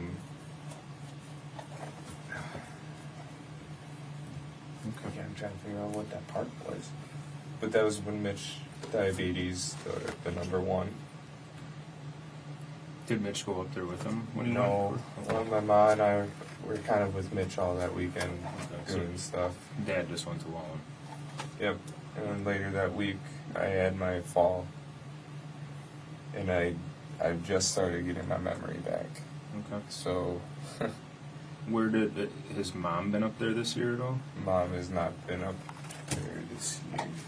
Maybe they were up there before. No, I think Dad did it all himself. Maybe. Okay. I think this is first. And Mitch hasn't been to the cabin in a while, right? Today? Oh, well, other than today. Yeah, I couldn't say he's been there. He didn't go last year. Okay. Does he kind of do his own thing, or? Mitch hasn't lived with us, or, like, he's got a family now, a dog, a girlfriend, no kids, but Cool. it's kind of, I've just had time. You know how it is with brothers. Yeah. Okay. He just flew the coop. Got a few of them myself. Yeah. All right. I've started thinking about that myself, and my parents are trying to figure that out with me. Mm-hmm.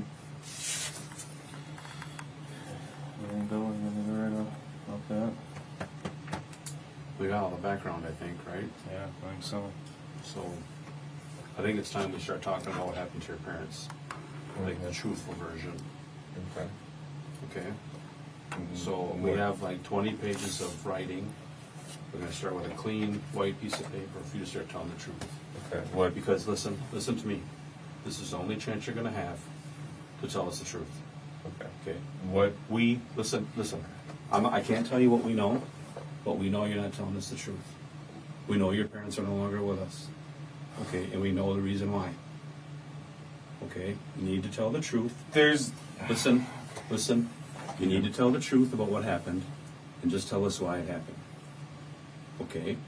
If something happened, if you were defending yourself, or if you just got fed up with stuff, you need to tell us the truth. Okay?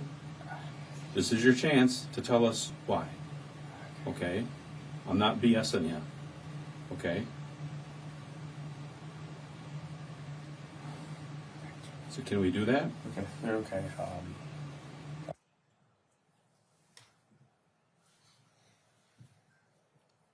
There'll be a pause.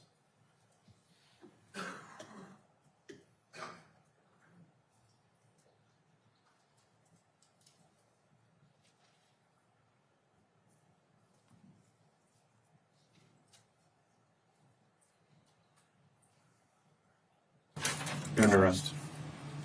Okay?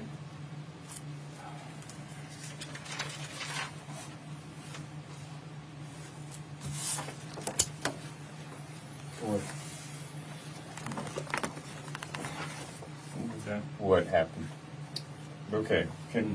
Look, you know what happened. We're not going to tell you what happened. You know what happened. You were there when it happened. We're not BSing you, okay? I wasn't there when it happened. Can I? We know more than you think we know. I understand. But there's people that have told us things. We have evidence. We have proof that more has happened. Okay. So your parents never made it to the cabin, and I think you know that.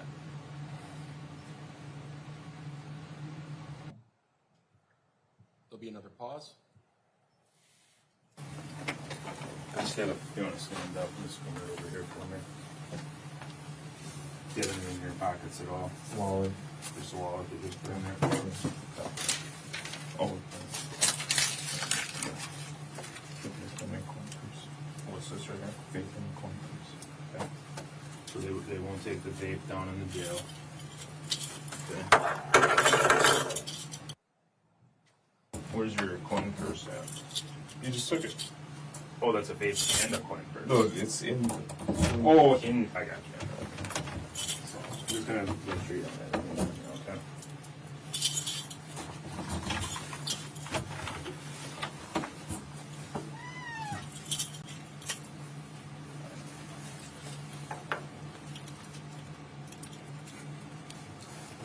Okay. I'm going to stop, and it ends for all intents and purposes at 1:48:24. And Judge, you can turn off the screen for a moment if you'd like.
On July 8th. On July 9th, the next day, were photographs taken of Mr. Halderson's toe.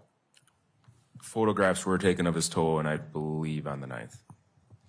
And you've seen those photographs as well as the other photographs taken on that day in the course of the investigation? Yes. Showing exhibits 500 and 501. What are those? Those appear to be images of the injury on Chandler's foot. Okay. I'd move 500 and 501 into evidence. Your Honor, I have a foundation objection. Can you lay more foundation through this witness for the photos? Sure. I will. Who took these photographs? That would be Deputy Jim Plenty. And you've reviewed these photographs in the course of this investigation? Yes. And the series of photographs taken start with overviews and move down to specific areas of Mr. Halderson's body? Correct. Okay. So while in these photographs you can't see Mr. Halderson, in the overview ones and as they move closer, you can identify the person? Yes. And who is the person being photographed? Chandler Halderson. That's fine. They are received. They may be published.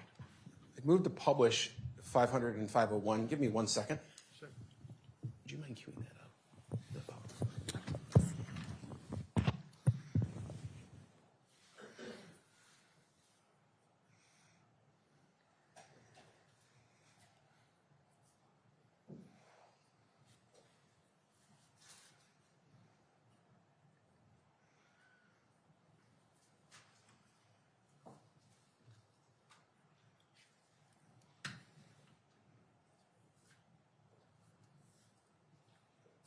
Judge, you could turn on the screen.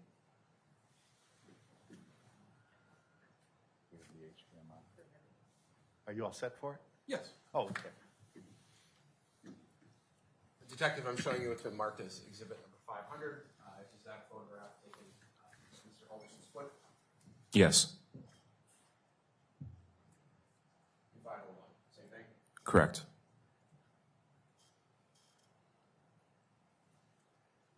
Can I just bring you back to 500? Yes. No further questions for now, please. Cross-examination. None at this time, thank you. Thank you, Detective. You may return back.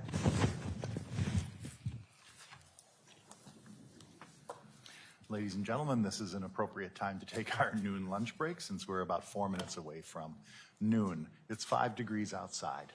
Be cautious and careful, but as always, you're free to leave and go get lunch or have lunch here.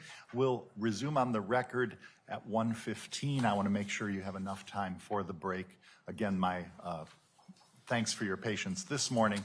We'll start right at 1:15 and resume. And of course, while you're away from this room and perhaps even this building, don't discuss the case with anyone else or become exposed purposely or inadvertently to any information about the case, research about the case, or discussions about the case. Thank you all.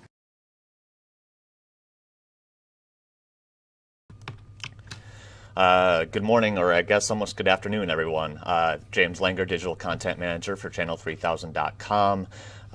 Just as you just heard here, the court is breaking for lunch. They'll be back in a little more than an hour at about 1:15 Central Time. But just wanted to recap what we just saw so far this morning in case you joined in the middle of it. So we started this morning with some testimony from more detectives from the Dane County Sheriff's Office.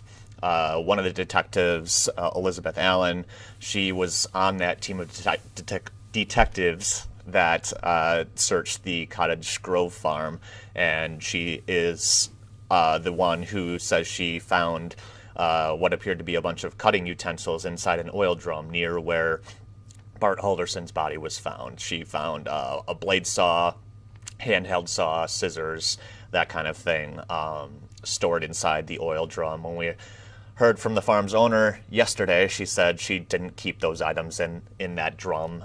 She didn't know how they got there. So that was entered into evidence. After that, we heard from another detective from the Dane County Sheriff's Office who had gotten a voicemail from Chandler on the morning of July 8th asking about his parents and if there were any updates in the case. He said he didn't have anything at that point. After that, we heard again from Detective Brian Shank, one of the main investigators on this case. He was recalled to the stand. So he detailed getting 3 calls from Chandler on that day, July 8th. The first at around 11:30 o'clock in the morning. Said he'd spoken to news stations, including ours, that morning. He didn't have any info that he gave to us or other media organizations that detectives didn't have. The second call came at around 1:30 p.m. that afternoon. Chandler mentioned that he'd been searching around the house, found a set of keys in his parents' bedroom. He gave the keys to his brother Mitch, who was on his way up to Lake County in hopes that those keys were for the cabin.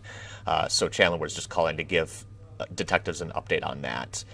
We note now that sometime between that call and a third call that he placed that afternoon, another team of detectives found the remains of Bart Halderson on that Cottage Grove farm. And at that point, Detective Shank said the investigation went from a missing persons case to a homicide case, and Chandler went from a person of interest to a suspect in the case, just given that other interviews had placed Chandler in the area where the remains were found. So between that second and third call, the scenario kind of shifted. That's why Detective Shank said he recorded that third phone call with Chandler. And that call came around 3:30 in the afternoon. Chandler called because he was kind of suspicious something was going on. He said there were a couple of Dane County Sheriff's squad cars parked outside his family's home. He didn't really know why they were there because they didn't seem to be canvassing the area or doing things that deputies had been doing to that point. So he was just calling to see if there was an update on the case, if something happened. Detective Shank had to say at that point he didn't know why they were there. He testified later that he didn't want to, in essence, scare off Chandler kind of thing, because he knew he was now a suspect in the case. It wasn't long after that where some of those deputies took Chandler and his girlfriend, put them in separate squad cars, and brought them downtown for further questioning. And that's leading to that video that we just watched here, almost 2 hours long. We watched the entire interview, the entire interaction, and it was a pretty lengthy video. They had to take a break in the middle of it, but basically Detective Shank and another detective, Detective Hendrickson from the Dane County Sheriff's Office, both interviewed him in a separate room from Kat, so they were separated, but basically asked him for his version of events from the days leading up to his parents supposedly leaving for the cabin up north, and the days after they were supposed to get back and they still weren't home. So Chandler kind of went through day by day what they asked him to. What did you do in the morning of this day? What did you do in the afternoon of this day, the evening, that kind of thing. As you saw if you were watching, it seemed like Chandler had some time or some trouble kind of keeping events straight in his mind. It kind of kept jumping around from point to point. He kind of had to backtrack every once in a while to try to put things in the right order. At one point, he complained of getting a headache because of his head injury he said he had. But detectives sat there, took down pages upon pages of notes. I think one of the detectives said they had 20 pages of writing down. And at the very end of it, it sort of culminated with detectives saying, okay, now tell us what actually happened. Because they knew at this point that human remains were found in spots where Chandler was, and they thought they had their suspect. So they kind of confronted him about the inconsistencies in his story and that kind of thing, and said, this is your only chance to tell us the truth, your chance to tell us why this happened, that kind of thing, before they ultimately placed him under arrest. And you could kind of see Chandler's disposition change a little bit there too as they placed him under arrest. And he asked what happened, and detectives responded, you know what happened. We're not going to tell you what happened. You know what happened.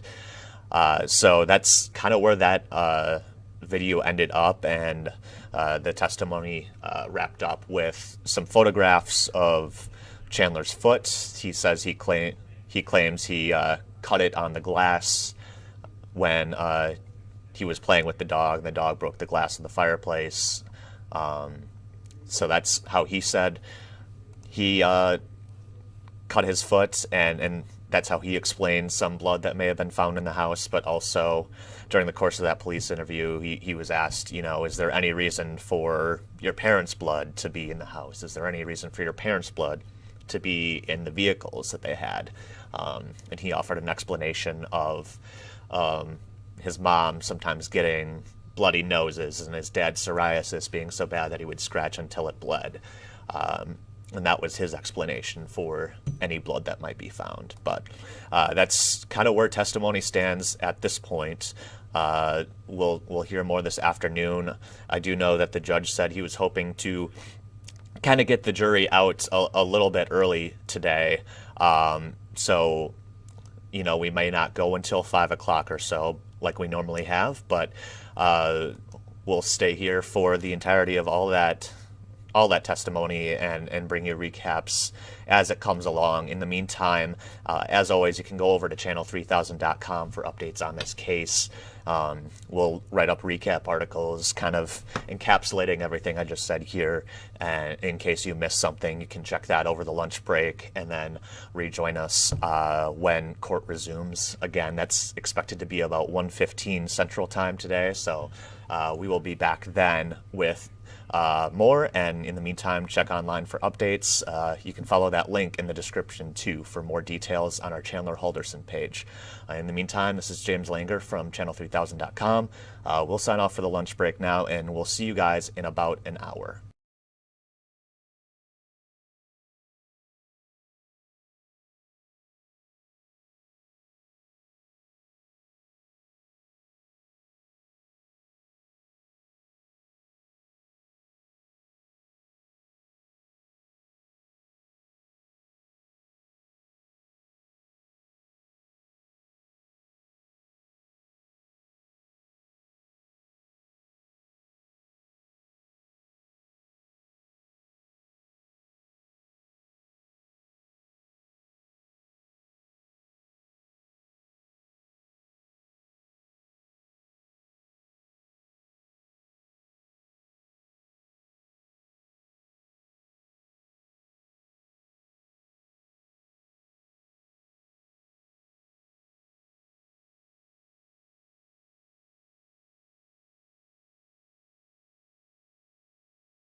Folks, I'll inquire whether anyone was exposed to any information, discussions, conversations, research, or inadvertent or intentional seeking out of information during the lunch break. I see no hands. Thanks very much. We'll continue. Attorney Brown. The state calls Jill DiStefano. Hey, Jill, you can come with me. You're going to go with that gentleman right there.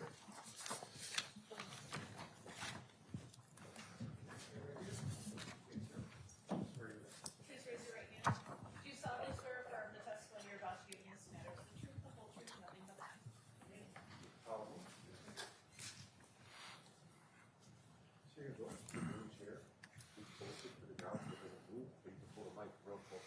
Okay.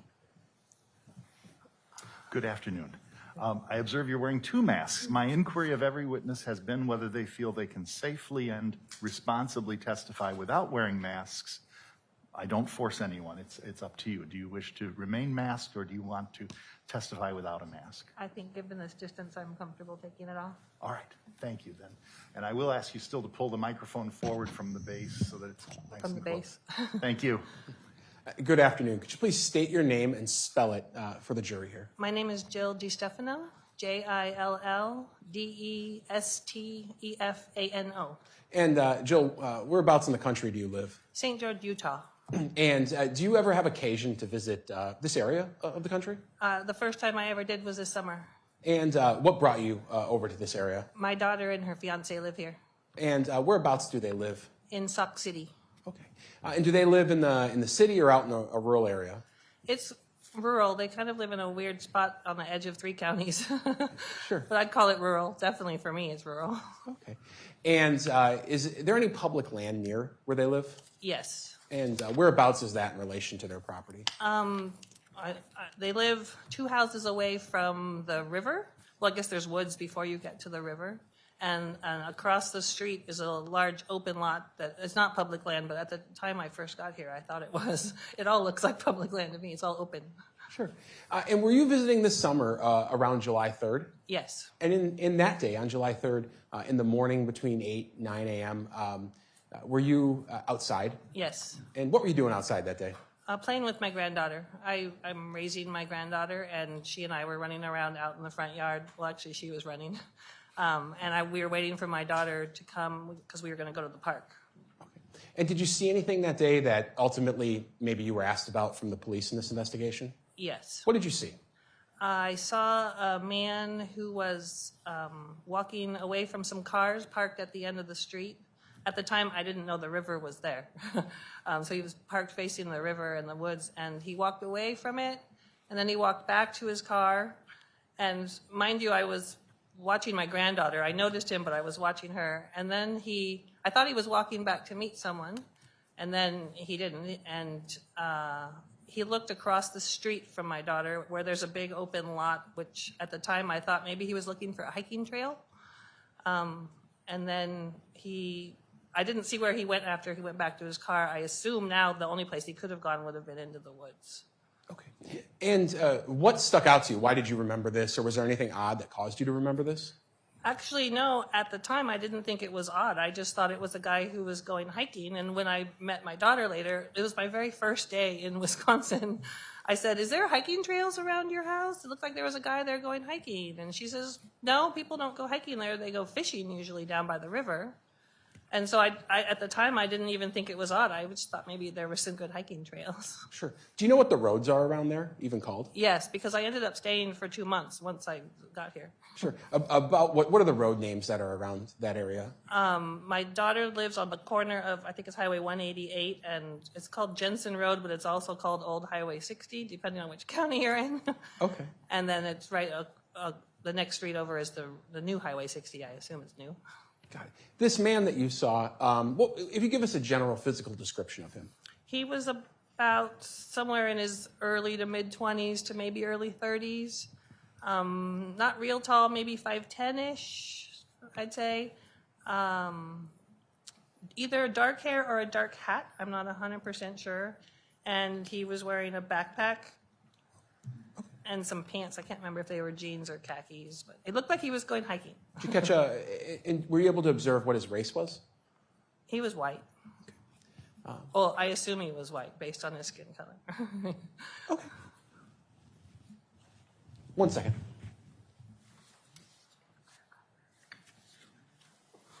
You mentioned he was coming from some cars. Do you know what car he was coming from or what the cars were? I know there were 2 or 3 cars parked there because they hadn't been when I arrived the night before. One of them was a Subaru. I know that because I had just sold my Subaru. And I don't know and one of them was dark. And I don't know for sure which car he was coming from or to. He was just around them. Thank you. No further questions.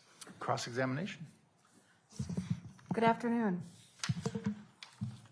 It's not unusual to see cars parked in that area, correct? I wouldn't know. That was my very first day there. You spent 2 months there? Afterwards, there were days when there were no cars, and there were days when there were 2 or 3 cars. Yes. So it's not unusual that there were cars parked there? Based on what I saw this summer, I would say so. Say it's not unusual. Yes. Sorry, that wasn't clear. This person you saw, you didn't recognize them as someone you knew, correct? No. And you didn't recognize them in any way other than the brief description you just gave, correct? Correct. That's it. Thank you. Any redirect? No. May this witness be excused and released from her subpoena. She is both excused and released from her subpoena. Thank you so much. Have Thank a good you. rest of your day.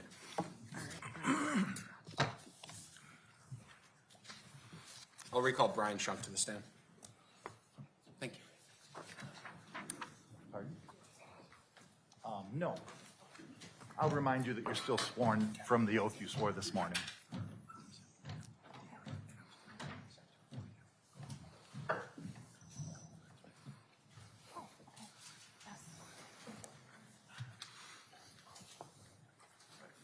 Good afternoon, Detective. Good afternoon. I think you've testified previously that you are one of the 2 lead case detectives along with Detective Sims, who's sitting with us at council table, correct? Correct. And as part of being a lead case detective in this case, you've been aware of various locations that have been discussed in this case where remains have been found? Yes.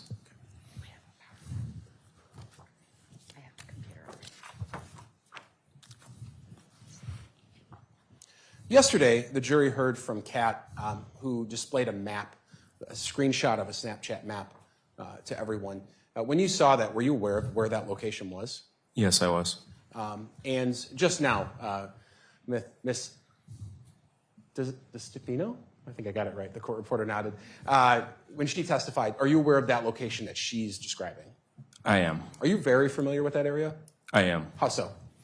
I used to work patrol for the sheriff's office, and that was one of my areas of responsibility. So I would frequently be in that area. The town of Roxbury was part of my beat. I would, patrol Highway 188, Jensen Road, or Old Highway 60, as some would call it. It is one of the most northwesternmost parts of the county. Once you were to drive past that on 188, you would leave our county. So it was kind of a common turnaround if you were in that area. Sure. And that location that Kat had the map of, you're aware drone footage was later taken of that area? Yes. And is that Exhibit 55? Yes, it is. The city we see across the river on the top right corner of Exhibit 55, what city is that? Prairie du Sac is across the river. And I'm showing you what's been marked in this case as Exhibit number 121, 122. Are those aerial photographs of this area? Yes. And showing you what's been marked as Exhibit number 123 and 124. What are these? Those are pictures of Chandler Halderson. In the course of your investigation, were witnesses who had previously been in contact with Mr. Halderson talked to you about any photographs they might have of him? Yes. And did a witness provide some photographs of him shirtless, kind of by a tree? Yes, 2 photos. And did that witness take those photographs, or did she just have them because Mr. Halderson gave them to her? She just had those photos. Okay.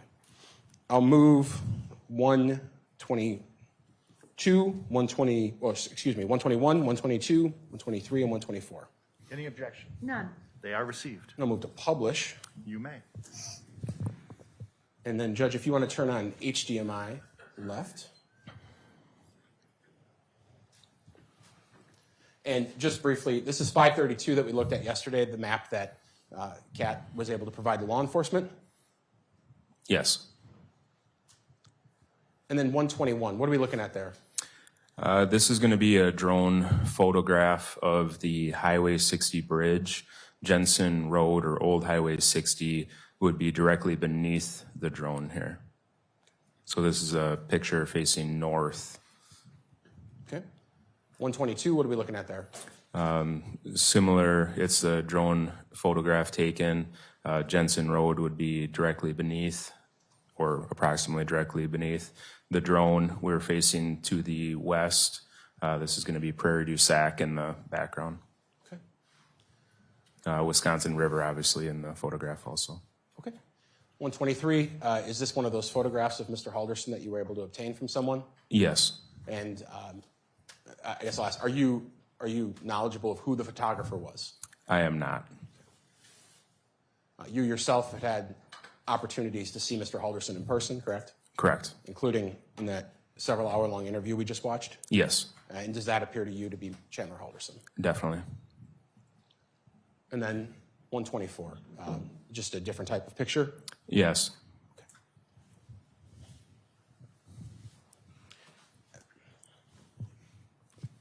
You're aware, ultimately, that some items were discovered on that public land that's right there? I am aware. What town is that in? The town of Roxbury. Now, is the town of Roxbury a town that has police station, post office, things like that? It does not. It's a very remote area. Is that location in Dane County, Wisconsin? Yes, it is. And it is, in fact, the location that you've seen on drone footage and you are aware of in this investigation where any human remains were found. Is that location in Dane County, Wisconsin? Yes, it is.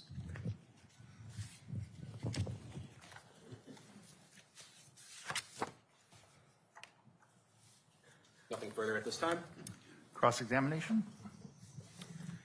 Detective, those photographs of Mr. Halderson came from an ex-girlfriend Correct. who contacted your agency?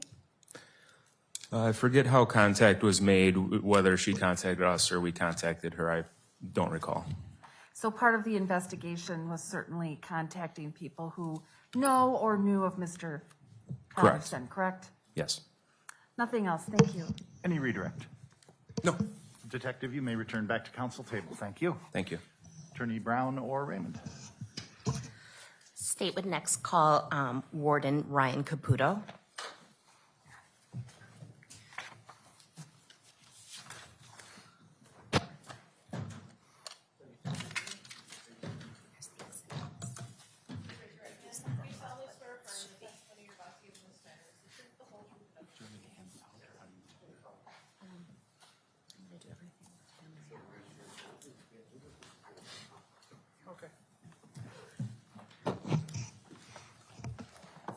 Good afternoon, sir. If you believe you can do so safely and responsibly, testifying without your mask would be our preference, but you're not forced to. That will be up to you. Okay, I'll leave it on. Thank you. Very good. Please proceed. All right. Good afternoon. Could you please state your name, spelling both your first and last for the record? Ryan Caputo, Ryan Caputo, How are you employed? with the Wisconsin Department of Natural Resources as a conservation warden. As a conservation warden. And is that a sworn member of law enforcement? Yes. I'm going to ask you to pull that mic just a little bit closer. Okay. There's Is this water better? and fans, yes. Okay. And in mid-July, July 14th to be exact, of 2021, were you working in your capacity as a DNR warden? Yes. And on that day, what was your assigned tasks or duties? To help out the Dane County Sheriff's Office with searching a piece of state property for any evidence associated with the Halderson case. Okay. And how did that search go about? How many coworkers were with you, and what was the plan? As far as how many people were there, I don't remember. There were 3 other wardens that were there, and the plan was just to divide it up into 3 different parcels, essentially, and search those thoroughly, and I searched the southernmost area. And how do you search those areas thoroughly? By walking through them and trying to stay as close as possible to each other to make sure that you're not missing anything that might be between each other. Okay. Just What is that area? How would you describe it to somebody who had never been there? Yeah, it's part of the Lower Wisconsin Riverway, so it's just wildlife area. A lot of trees, some open grassland type of stuff, and it leads up to the river. Pretty thick with weeds that time of year, in July. A lot of smartweed, pretty thick area overall. Is it open to the public, private, or something else? It's public land and is open to the public. What sort of things do people use that land for if they visit it, if you know? A lot of times it's hiking or going over to the river to go fishing, maybe even sightseeing, seeing bald eagles and so on. And then, any other use somebody could think of for it, I guess. Okay. And then the winter, there's snowmobile trails in that area? Yep, there's a snowmobile trail that runs through it. Okay. And what town is it located near? Well, it's located, I guess, in the town of Roxbury for the most part. I mean, there's a lot of different sections of it, but the biggest city would be Sauk City or Prairie du Sac. Okay. And the search took place on July 14th? Yes. I'm going to have you look over. There's a large photograph there. Is that part of the area that you searched? Yes.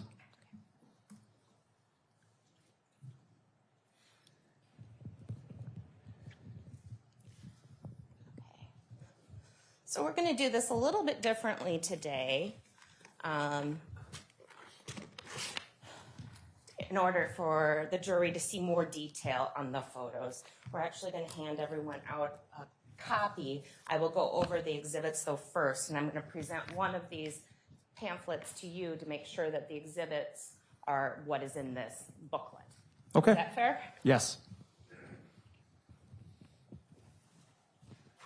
I'm going to present you with exhibits 125 through 131, just as a group in one sentence, not individually. How would you describe exhibits 125 through 131? You can look through them. That's perfectly fine.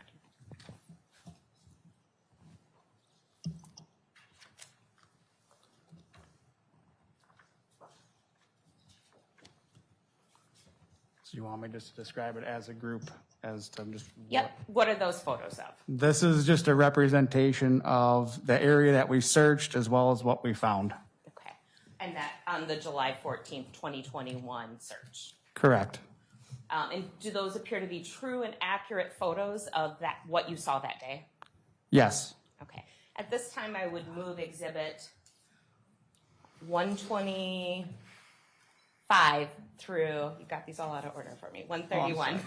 No objection. No objection. Okay, They are received now, into evidence. Let's put them in order.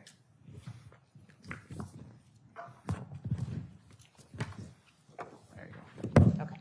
Now what I need you to do is, I'm giving you one of these booklets. I want you to just compare and make sure that the 125 here is what is 125 in the booklet. To the best of my knowledge, it is, yes. Okay, and let's continue on. Same thing for 126. 127 looks to be correct. 128 looks to be correct. 129 looks to be correct. 130 looks to be correct. And 131 looks to be correct. Okay. At this time, Your Honor, I would ask to distribute booklets containing exhibits 125 through 131 to each member of the jury. Folks, we are doing this, or I should say the state is doing this in a slightly different procedure than other exhibits. And obviously, as you may gather, similarly to the presentation yesterday, I think the state intends to demonstrate a step-by-step look of the discovery, culminating in what was discovered, which of course becomes the most or more sensitive or disturbing of the photos. You'll have these in front of you instead of on the screen. The same admonition that I gave yesterday applies today. You have to be able to have said you saw it. But whether you then look away, close the booklet, look at the picture, examine, that's solely up to your discretion as a juror. I will only say this, don't turn ahead. And if you are going to engage in a closing of the booklet and then reopening to the next page, just make sure your hand stays in the proper place so that you know that I have to turn one more page and that you're not stumbling or going ahead, because I believe the state does want to present these to you in the order prepared in the booklet. You won't be keeping the booklets. They'll be returned when we're finished with this exhibit, but we're anticipating that this is an alternate method of showing things to you that we're going to attempt at this time. Go right ahead. Yes, should allow for more detail observation. The exhibit number is in the lower right-hand corner. If you would take one and pass them on.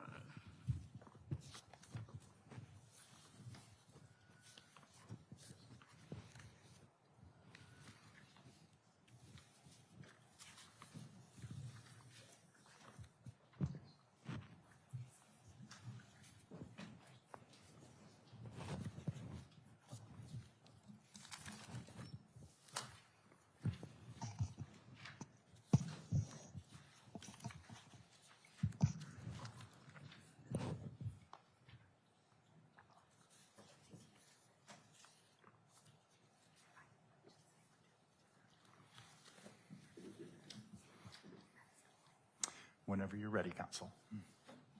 Or did you want, were you going to take full? Oh, I'm sorry. Yeah. If I look up, I'll actually see that we're still distributing. Thanks.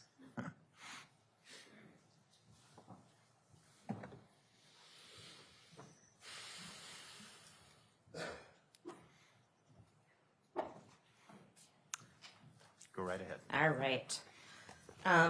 Warden, I would ask that you look at Exhibit 125, and could you explain to the jury what picture 125 is of?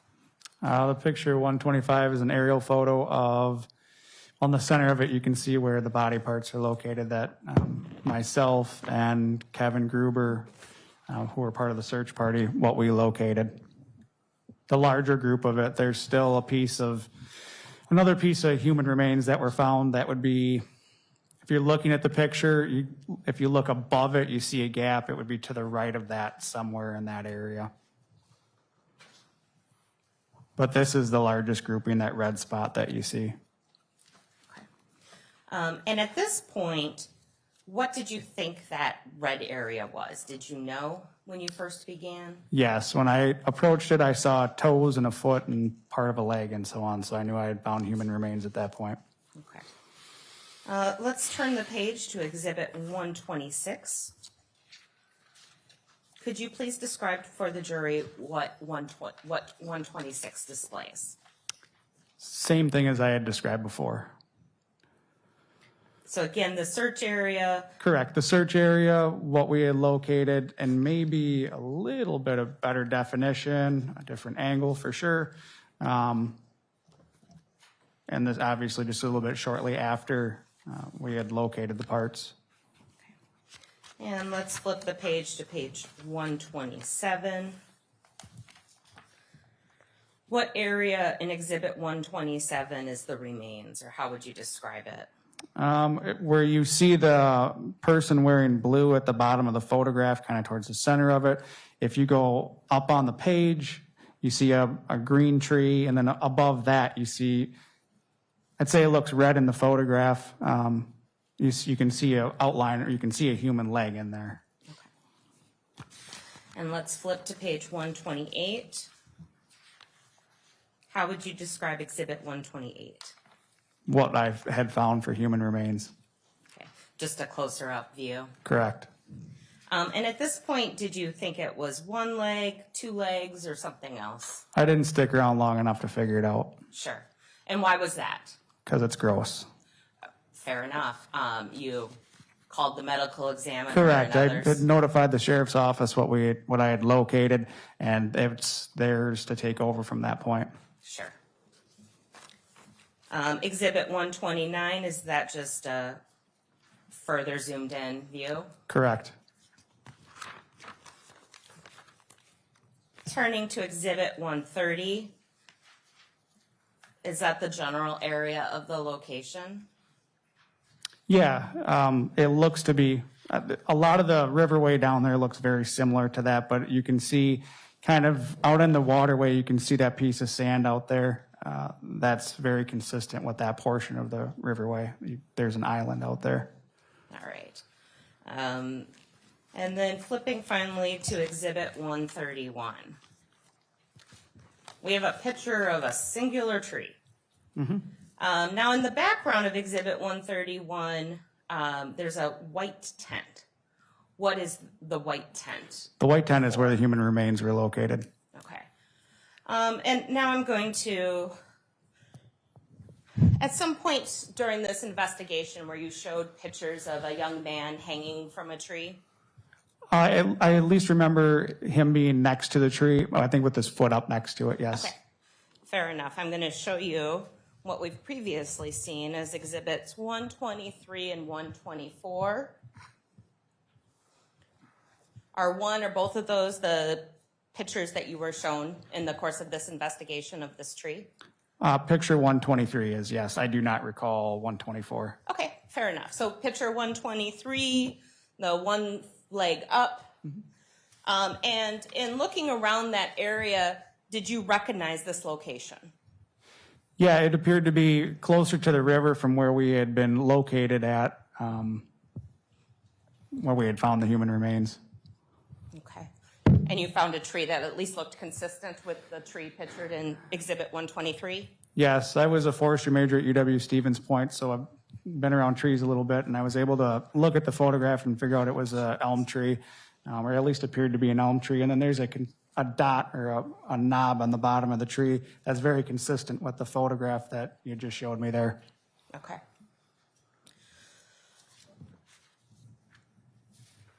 Warden, I just have one or two basic questions about, that white tent area, the place where the human remains were found, how far away is it from that tree? Roughly. Roughly, I'd say approximately 100, maybe 120 yards. Okay. Does the DNR have a dive team? No. Does the DNR ever have civilians participate in searches in the water and in a diving capacity? I don't know. No further questions. Cross-examination? Good afternoon, Warden.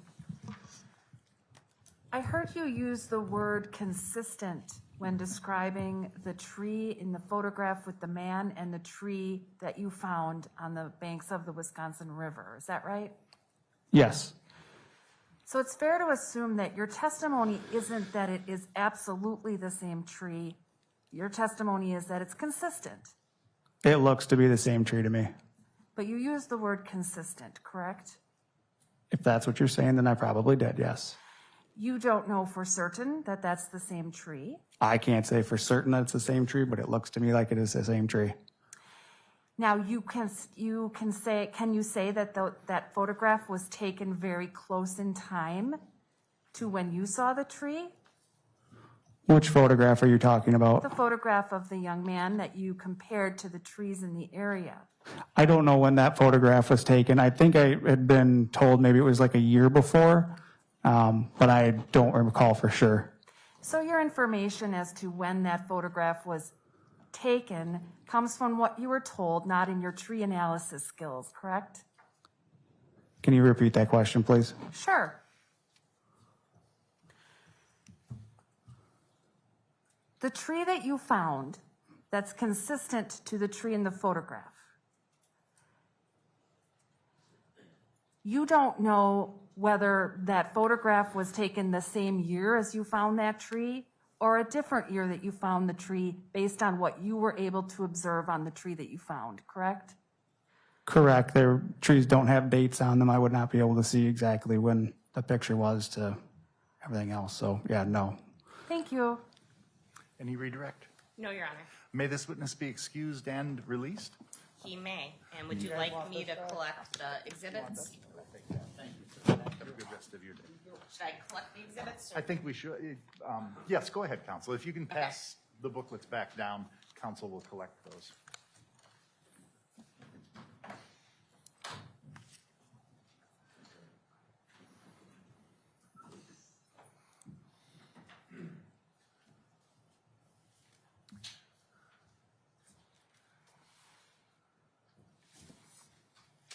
Thank you.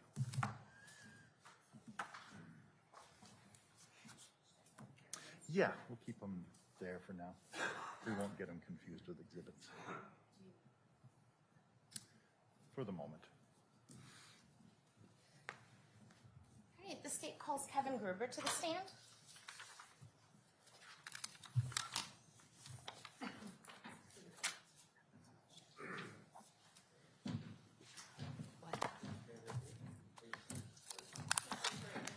You saw this for her testimony you're about to give. Can you switch back?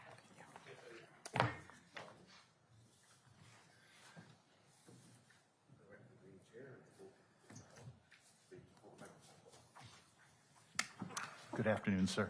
Hi. If you're able to do so safely and responsibly, preferably we could testify without our mask if you were comfortable with that. Sure. Thank you so much. Go right ahead. Good afternoon. Could you please state your name and spell both your first and last name for the record? Kevin Gruber, Kevin Gruber. How are you employed? I work full-time for the city of Middleton as a paramedic, and I work part-time for the Dane County Sheriff's Office Tactical Response Team as a medic for them. Okay. And were you working in your capacity as part of the tactical response team as a medic on July 14th of 2021? Yes, I believe that's the date. Okay. And on that day, did you participate in a search near the Roxbury area? Yes. How would you describe that search? How many coworkers were out there, and what were you guys tasked with? So the entire team was tasked that day with a search of that wooded area. There's roughly 30 people on our team with the other medics and the rest of the sheriff's deputies. And that morning there were some additional personnel too. I don't know if there were other sheriff's deputies from other counties, but there was some DNR wardens there as well to help with that search. And I mean, how did this search occur? Did you guys walk arm in arm, spread out, something different?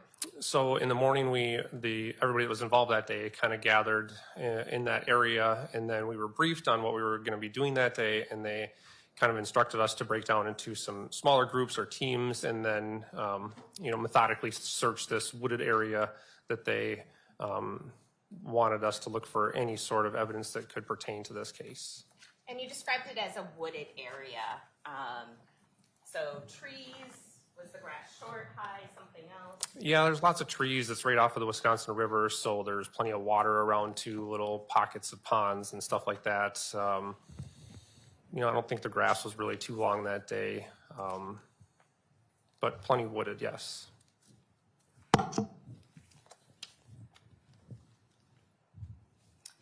I'm about to approach you, and I'm going to show you exhibits 132 through 138. Because these are kind of detailed photos, we're going to end up giving the jury these little booklets. So I'm not only going to ask you to describe the photos, I'm going to ask you to tell me whether or not the photos in these booklets are the same as these photos. So if you just want to look briefly and maybe give one sentence as a group as to what 132 through 138 describe.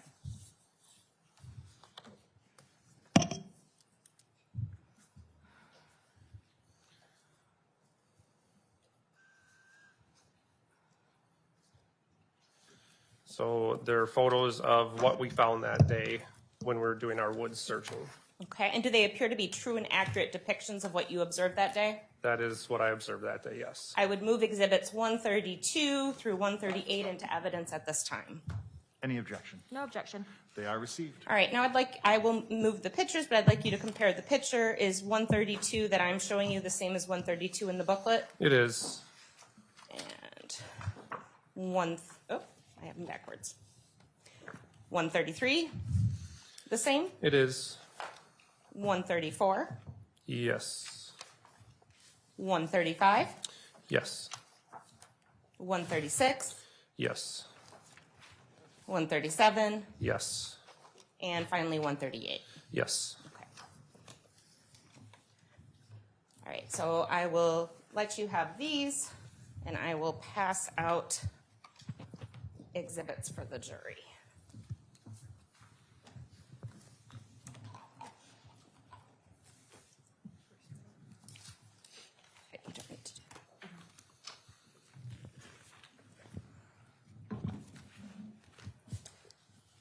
council has one. I'll give one to the judge. And Naturally, folks, the same we will advisement and do admonition half here, and applies I'll to start these half in the exhibits. back up here.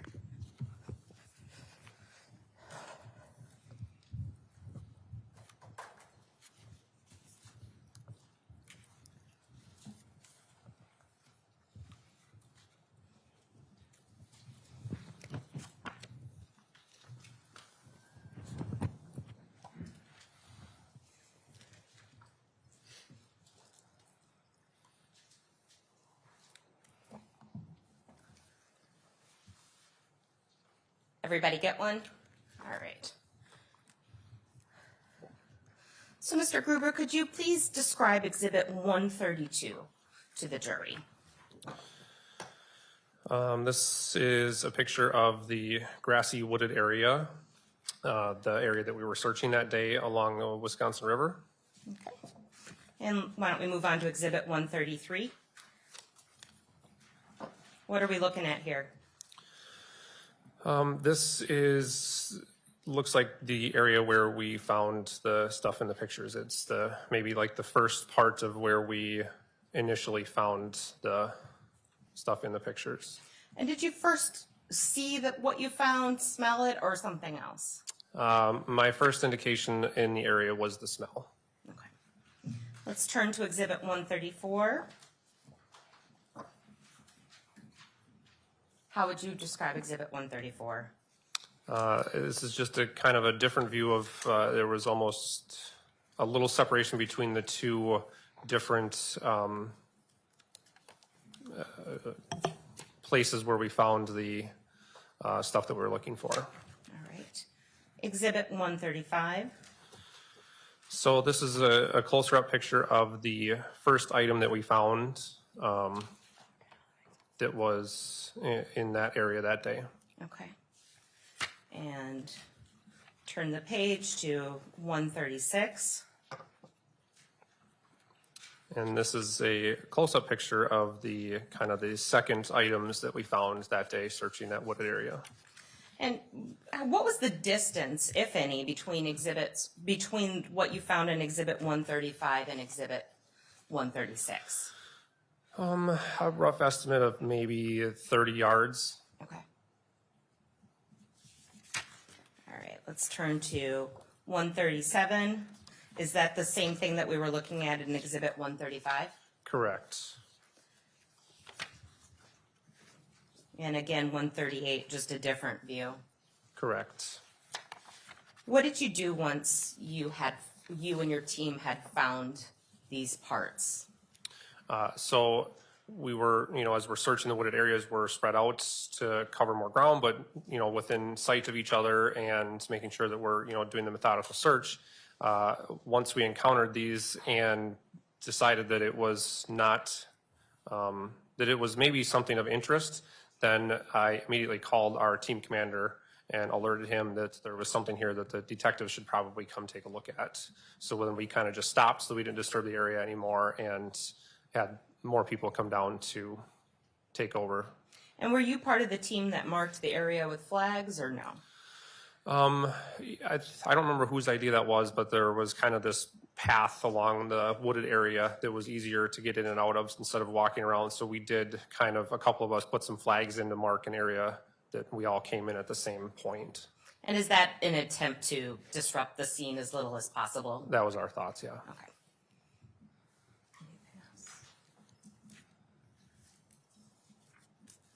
And how would you describe what you found? Initially, there was, the smell of it, and then as we got closer, we'll use picture 137. That morning when we were told to go search, we weren't given specifics as to what we were searching for, just anything of interest. It being a wooded area, it was not immediately apparent what that would have been, a smaller piece. So that's when another member that was out searching kind of went closer, and at first we couldn't quite determine what that piece was because it was separated from the picture in Well, it was like 30 yards, I said, from 136. We didn't see that first. We saw first in the 137. So it wasn't immediately apparent what it was until we found the other piece that was more apparent as to what that would be. And what do you believe it was? Body parts. Looks like a foot and a leg. Okay. No further questions. Cross-examination. No, thank you, Your Honor. May this witness be excused and released from his subpoena. Yes and yes. Thank you so much, sir. I'll take the exhibits. Thank you. And we'll collect the booklets at this time, folks.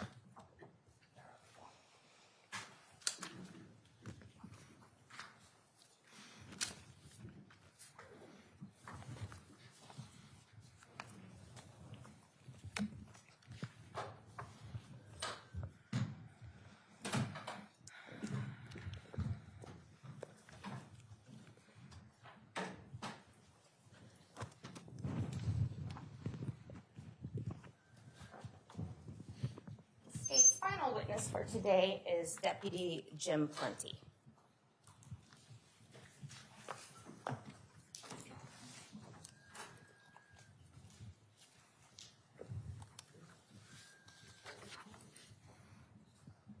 Do you solemnly swear or affirm the testimony you're about to give in this matter is the truth, the whole truth, and nothing but the truth?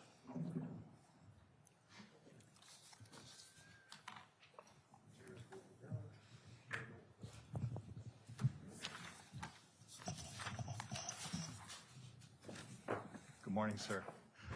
If you're able to safely and responsibly testify without a mask, that would be our preference if you're comfortable doing so. Okay. Thank you. And Deputy, this is the first time you're testifying in this trial, right? Correct. But not the last. Correct. Okay, so I would ask you to state both your first and last name for the record and spell both. James Plenty, James, Plenty, Plenty. How are you employed? Employed with the Dane County Sheriff's Office as a deputy sheriff. And were you employed as such on July 14th of 2021? Correct. And on that day, were you assigned to a search or to assist with the search in the Roxbury area in Dane County? Correct. And at some point, some body parts are found. Is that fair? Yes. Okay. How would you describe what was found? On this DNR property in the township of Roxbury, it was discovered that there was, in one location, 3 items that were all in the exact same location, probably touching each other. One appeared to be a right leg from the foot all the way up to near where the hip socket would be on that leg. The other 2, one was a left foot that was severed just above the ankle, and the other item, I wasn't able to identify what it was, but later was identified as being the upper thigh. And were you part of the process of collecting these remains that were found on that DNR land? I was present, and I had taken photo documentation of those items as that happened. Can you describe the process? How were they collected?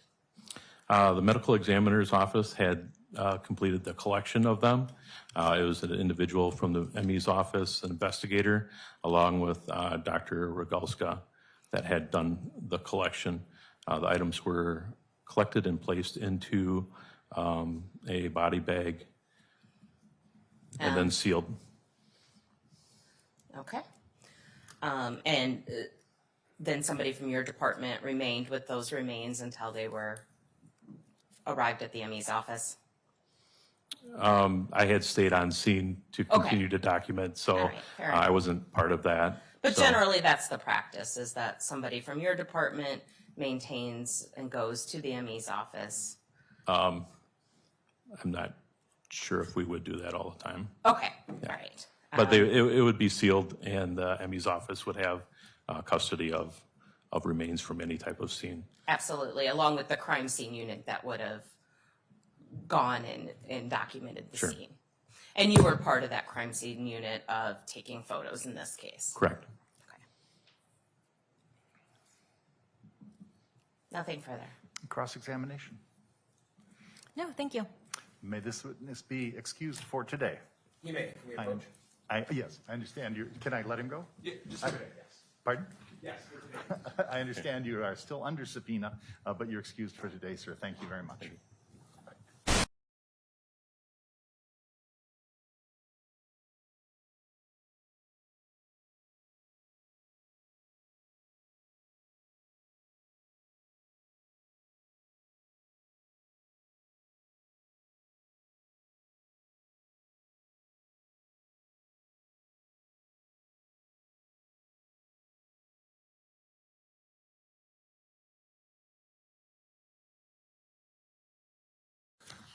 Attorney Raymond mentioned final witness, and I'm not going to make her a liar to you. We're going to have one more piece of information or evidence submitted to you at this time. And again, it is through stipulation of the parties. As I told you a day or two ago, when the attorneys and or defendant agree to certain facts and stipulate to the same, these are provided to you, and you must take these as being true. So in this case, the district attorney and defendant's attorney have stipulated to the following. The human remains consisting of a male torso located at the Earlywine Road property on July 8, 2021 is Bart Halderson. The DNA sample taken from the torso by the Dane County medical examiner and transported to the Wisconsin State Crime Laboratory, labeled as item B, is a true and accurate standard of Bart Halderson's blood and DNA. Item 3, the human remains consisting of 2 female legs located on the town of Roxbury, Wisconsin River property on July 14, 2021 is Krista Halderson. The DNA sample taken from the legs by the Dane County medical examiner and transported to the Wisconsin State Crime Lab, labeled as item K1, small letter A, as well as the toothbrush head labeled as item 1, capital letter I1, are true and accurate standards of Krista Halderson's DNA. Ladies and gentlemen, at this point in time, we are going to be adjourning for the weekend. I come from a fairly large family, and we always do our Christmas celebration the weekend or two after Christmas, so nobody has to be out of their homes. And when we get together, we can have upwards of 40 people. I'm not going. I'm not going because I can't expose myself to that many people from different places and be true to your obligation to us here to try and do your best to remain safe and healthy during this period of time. So obviously, I'm not telling you what to do with the time you're away from here, but keep that in the back of your mind and do stay healthy and take every step that you can to remain healthy. At the same time, as I've said every evening, rest. As I've said as well, place everything out of your mind and do not think about, discuss, investigate, research, or inadvertently become exposed to any media source, news, print, television, electronic, or discussions with others about this case. You have been incredible during this week, and I appreciate so much your time.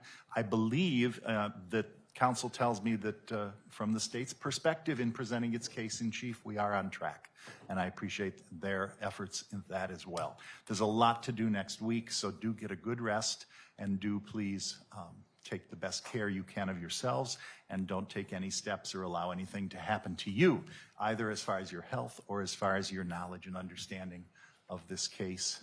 Just be well, and we'll see you so that we can start at 8:45 on Monday. And I hope for warmer weather. Thank you.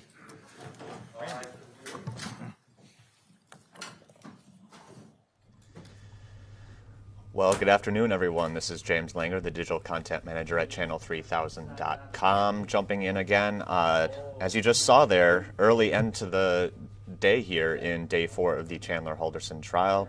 The judge kind of gave us a heads up ahead of time yesterday, saying he anticipated this being kind of a shorter day. Just he had some other things on his court schedule. It's not the only case he's dealing with right now, so he wanted to make sure he had time to address those things, but also give the jurors kind of an early start to their weekend after a pretty long and taxing first week of this trial, and as anticipated, maybe another week or 2 yet to go. So kind of wrapping up early here, but before we sign off for the day, I just kind of wanted to recap what we've seen so far today. So if you weren't able to join us this morning, what we heard was testimony from a few members of the Dane County Sheriff's Office, some of the lead investigators on the case, and those who had contact with Chandler Halderson in the days leading up to his eventual arrest. What we also saw was the full police interview of Chandler Halderson down at the Public Safety Building in downtown Madison on the evening of July 8th.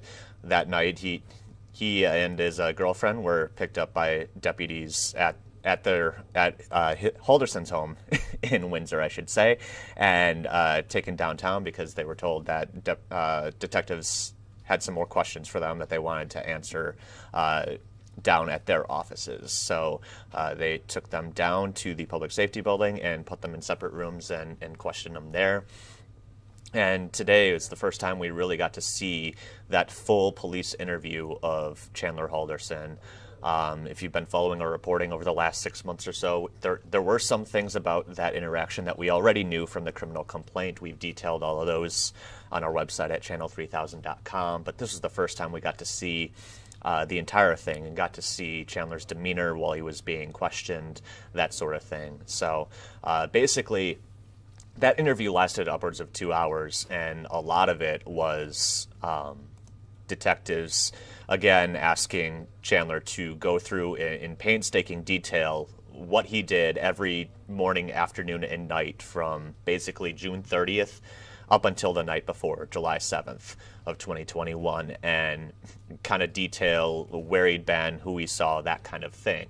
And it took quite a while, and as we watched it, it became apparent that Chandler was kind of having some trouble piecing some things together, the sequence of events. He frequently kind of got tripped up in what he was saying, had to correct himself. He had to keep asking the deputies what day they were actively talking about. But they eventually got through that, and after kind of recapping literally 20 pages of notes, one of the detectives, Bill Hendrickson, pretty much just came out and asked him straight up and said, okay, how about you start telling us the real story now? Said, we've got 20 pages of notes here. I'll start a fresh, clean page of the truth of what happened to your parents. And that kind of took Chandler off guard. And he didn't quite seem to know how to react. And the detectives kind of pressed him some more, said, this is your chance to come clean. This is your chance to tell the truth. Listen, we know more than we've been letting on, and we know that you know what happened, so this is your chance. He didn't really respond to that, kind of at a loss for words at that point. We know from the criminal complaint then after that kind of confrontation, he said he thinks he should speak with a lawyer. And that's the point where the detectives put him under arrest for the murder of his dad. Chandler didn't know at the time that earlier that day, before he was brought downtown, that another team of detectives had found the remains of Bart Halderson on that farm in Cottage Grove. And the owners of that property had put him near the scene of where those body parts were found as well. So he didn't know that at the time when he was going through the events of everything, and he kind of was at a loss for words and really struggled to find a response there. But basically, yeah, the detectives confronted him, put him in handcuffs, and took him down to the county jail then. But yeah, the detectives laid it out there that, they had spoken to a lot of people. They told them things. They have the evidence. They have proof that more happened, and they knew that his parents never made it to the cabin up north. So that was sort of the main piece of the trial that we saw this morning. And then after the lunch break, the focus sort of turned onto then the search for Krista Halderson, because even after Chandler was in custody and they had confirmed that Bart Halderson's remains were found in Cottage Grove, Krista was still missing. They still needed to keep looking for her.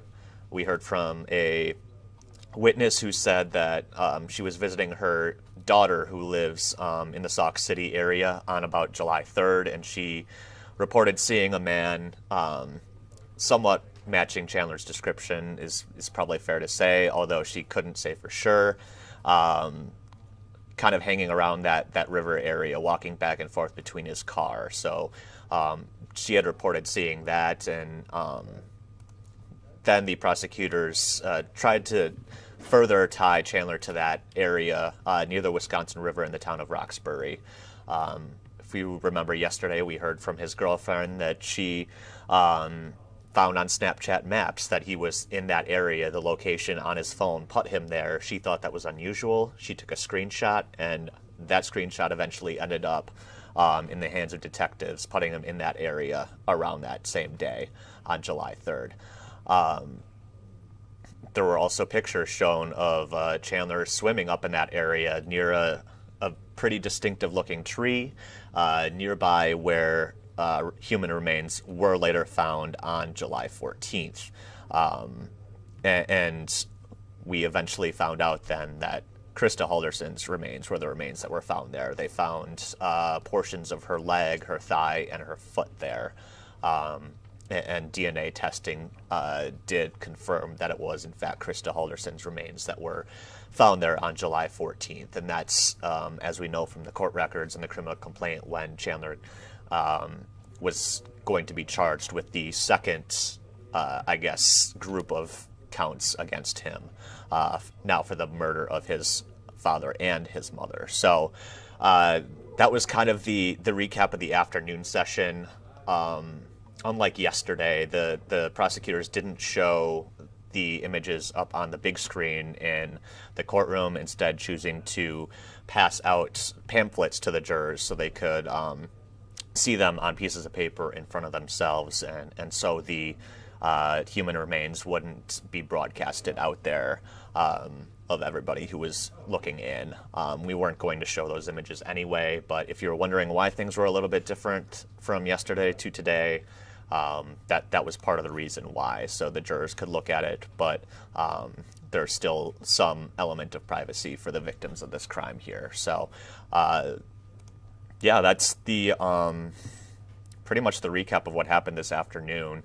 As the judge mentioned, they're breaking for the weekend. The jurors aren't being sequestered this weekend or at any point in this trial. So he again reminded them, don't talk about the case to anyone, and especially given the COVID-19 situation, especially here in Wisconsin in Dane County, he asked them to make smart and healthy choices and do the best that they can to stay healthy, because obviously if the jury were to get hit with COVID, that would greatly complicate the case. So he was asking them to kind of be mindful of their health over the next couple of days here before they return back on Monday morning. So that's pretty much going to do it for us here today, too. We're going to wrap things up here. We do have a recap of the morning session and that interview with the detectives on our website right now. It's the top story at channel3000.com. You can also go to channel3000.com/Halderson for everything you missed over the first week here of this trial. If you missed anything at all, we'll have it all there. We're going to work on putting the videos up of every single day of this trial on that page too as well. So soon you'll be able to see all of these days archived there in one place too. So that's sort of your one-stop shop there, that link at the bottom of your screen and also in the description of these live feeds. So again, thanks everyone for tuning in this week. We've got at least another week or two to go. So we will be right back here on Monday morning and giving you everything you need to know about this trial as we continue to go forward. So thanks again, everybody, for watching. Have a good weekend, and we will see you here next week.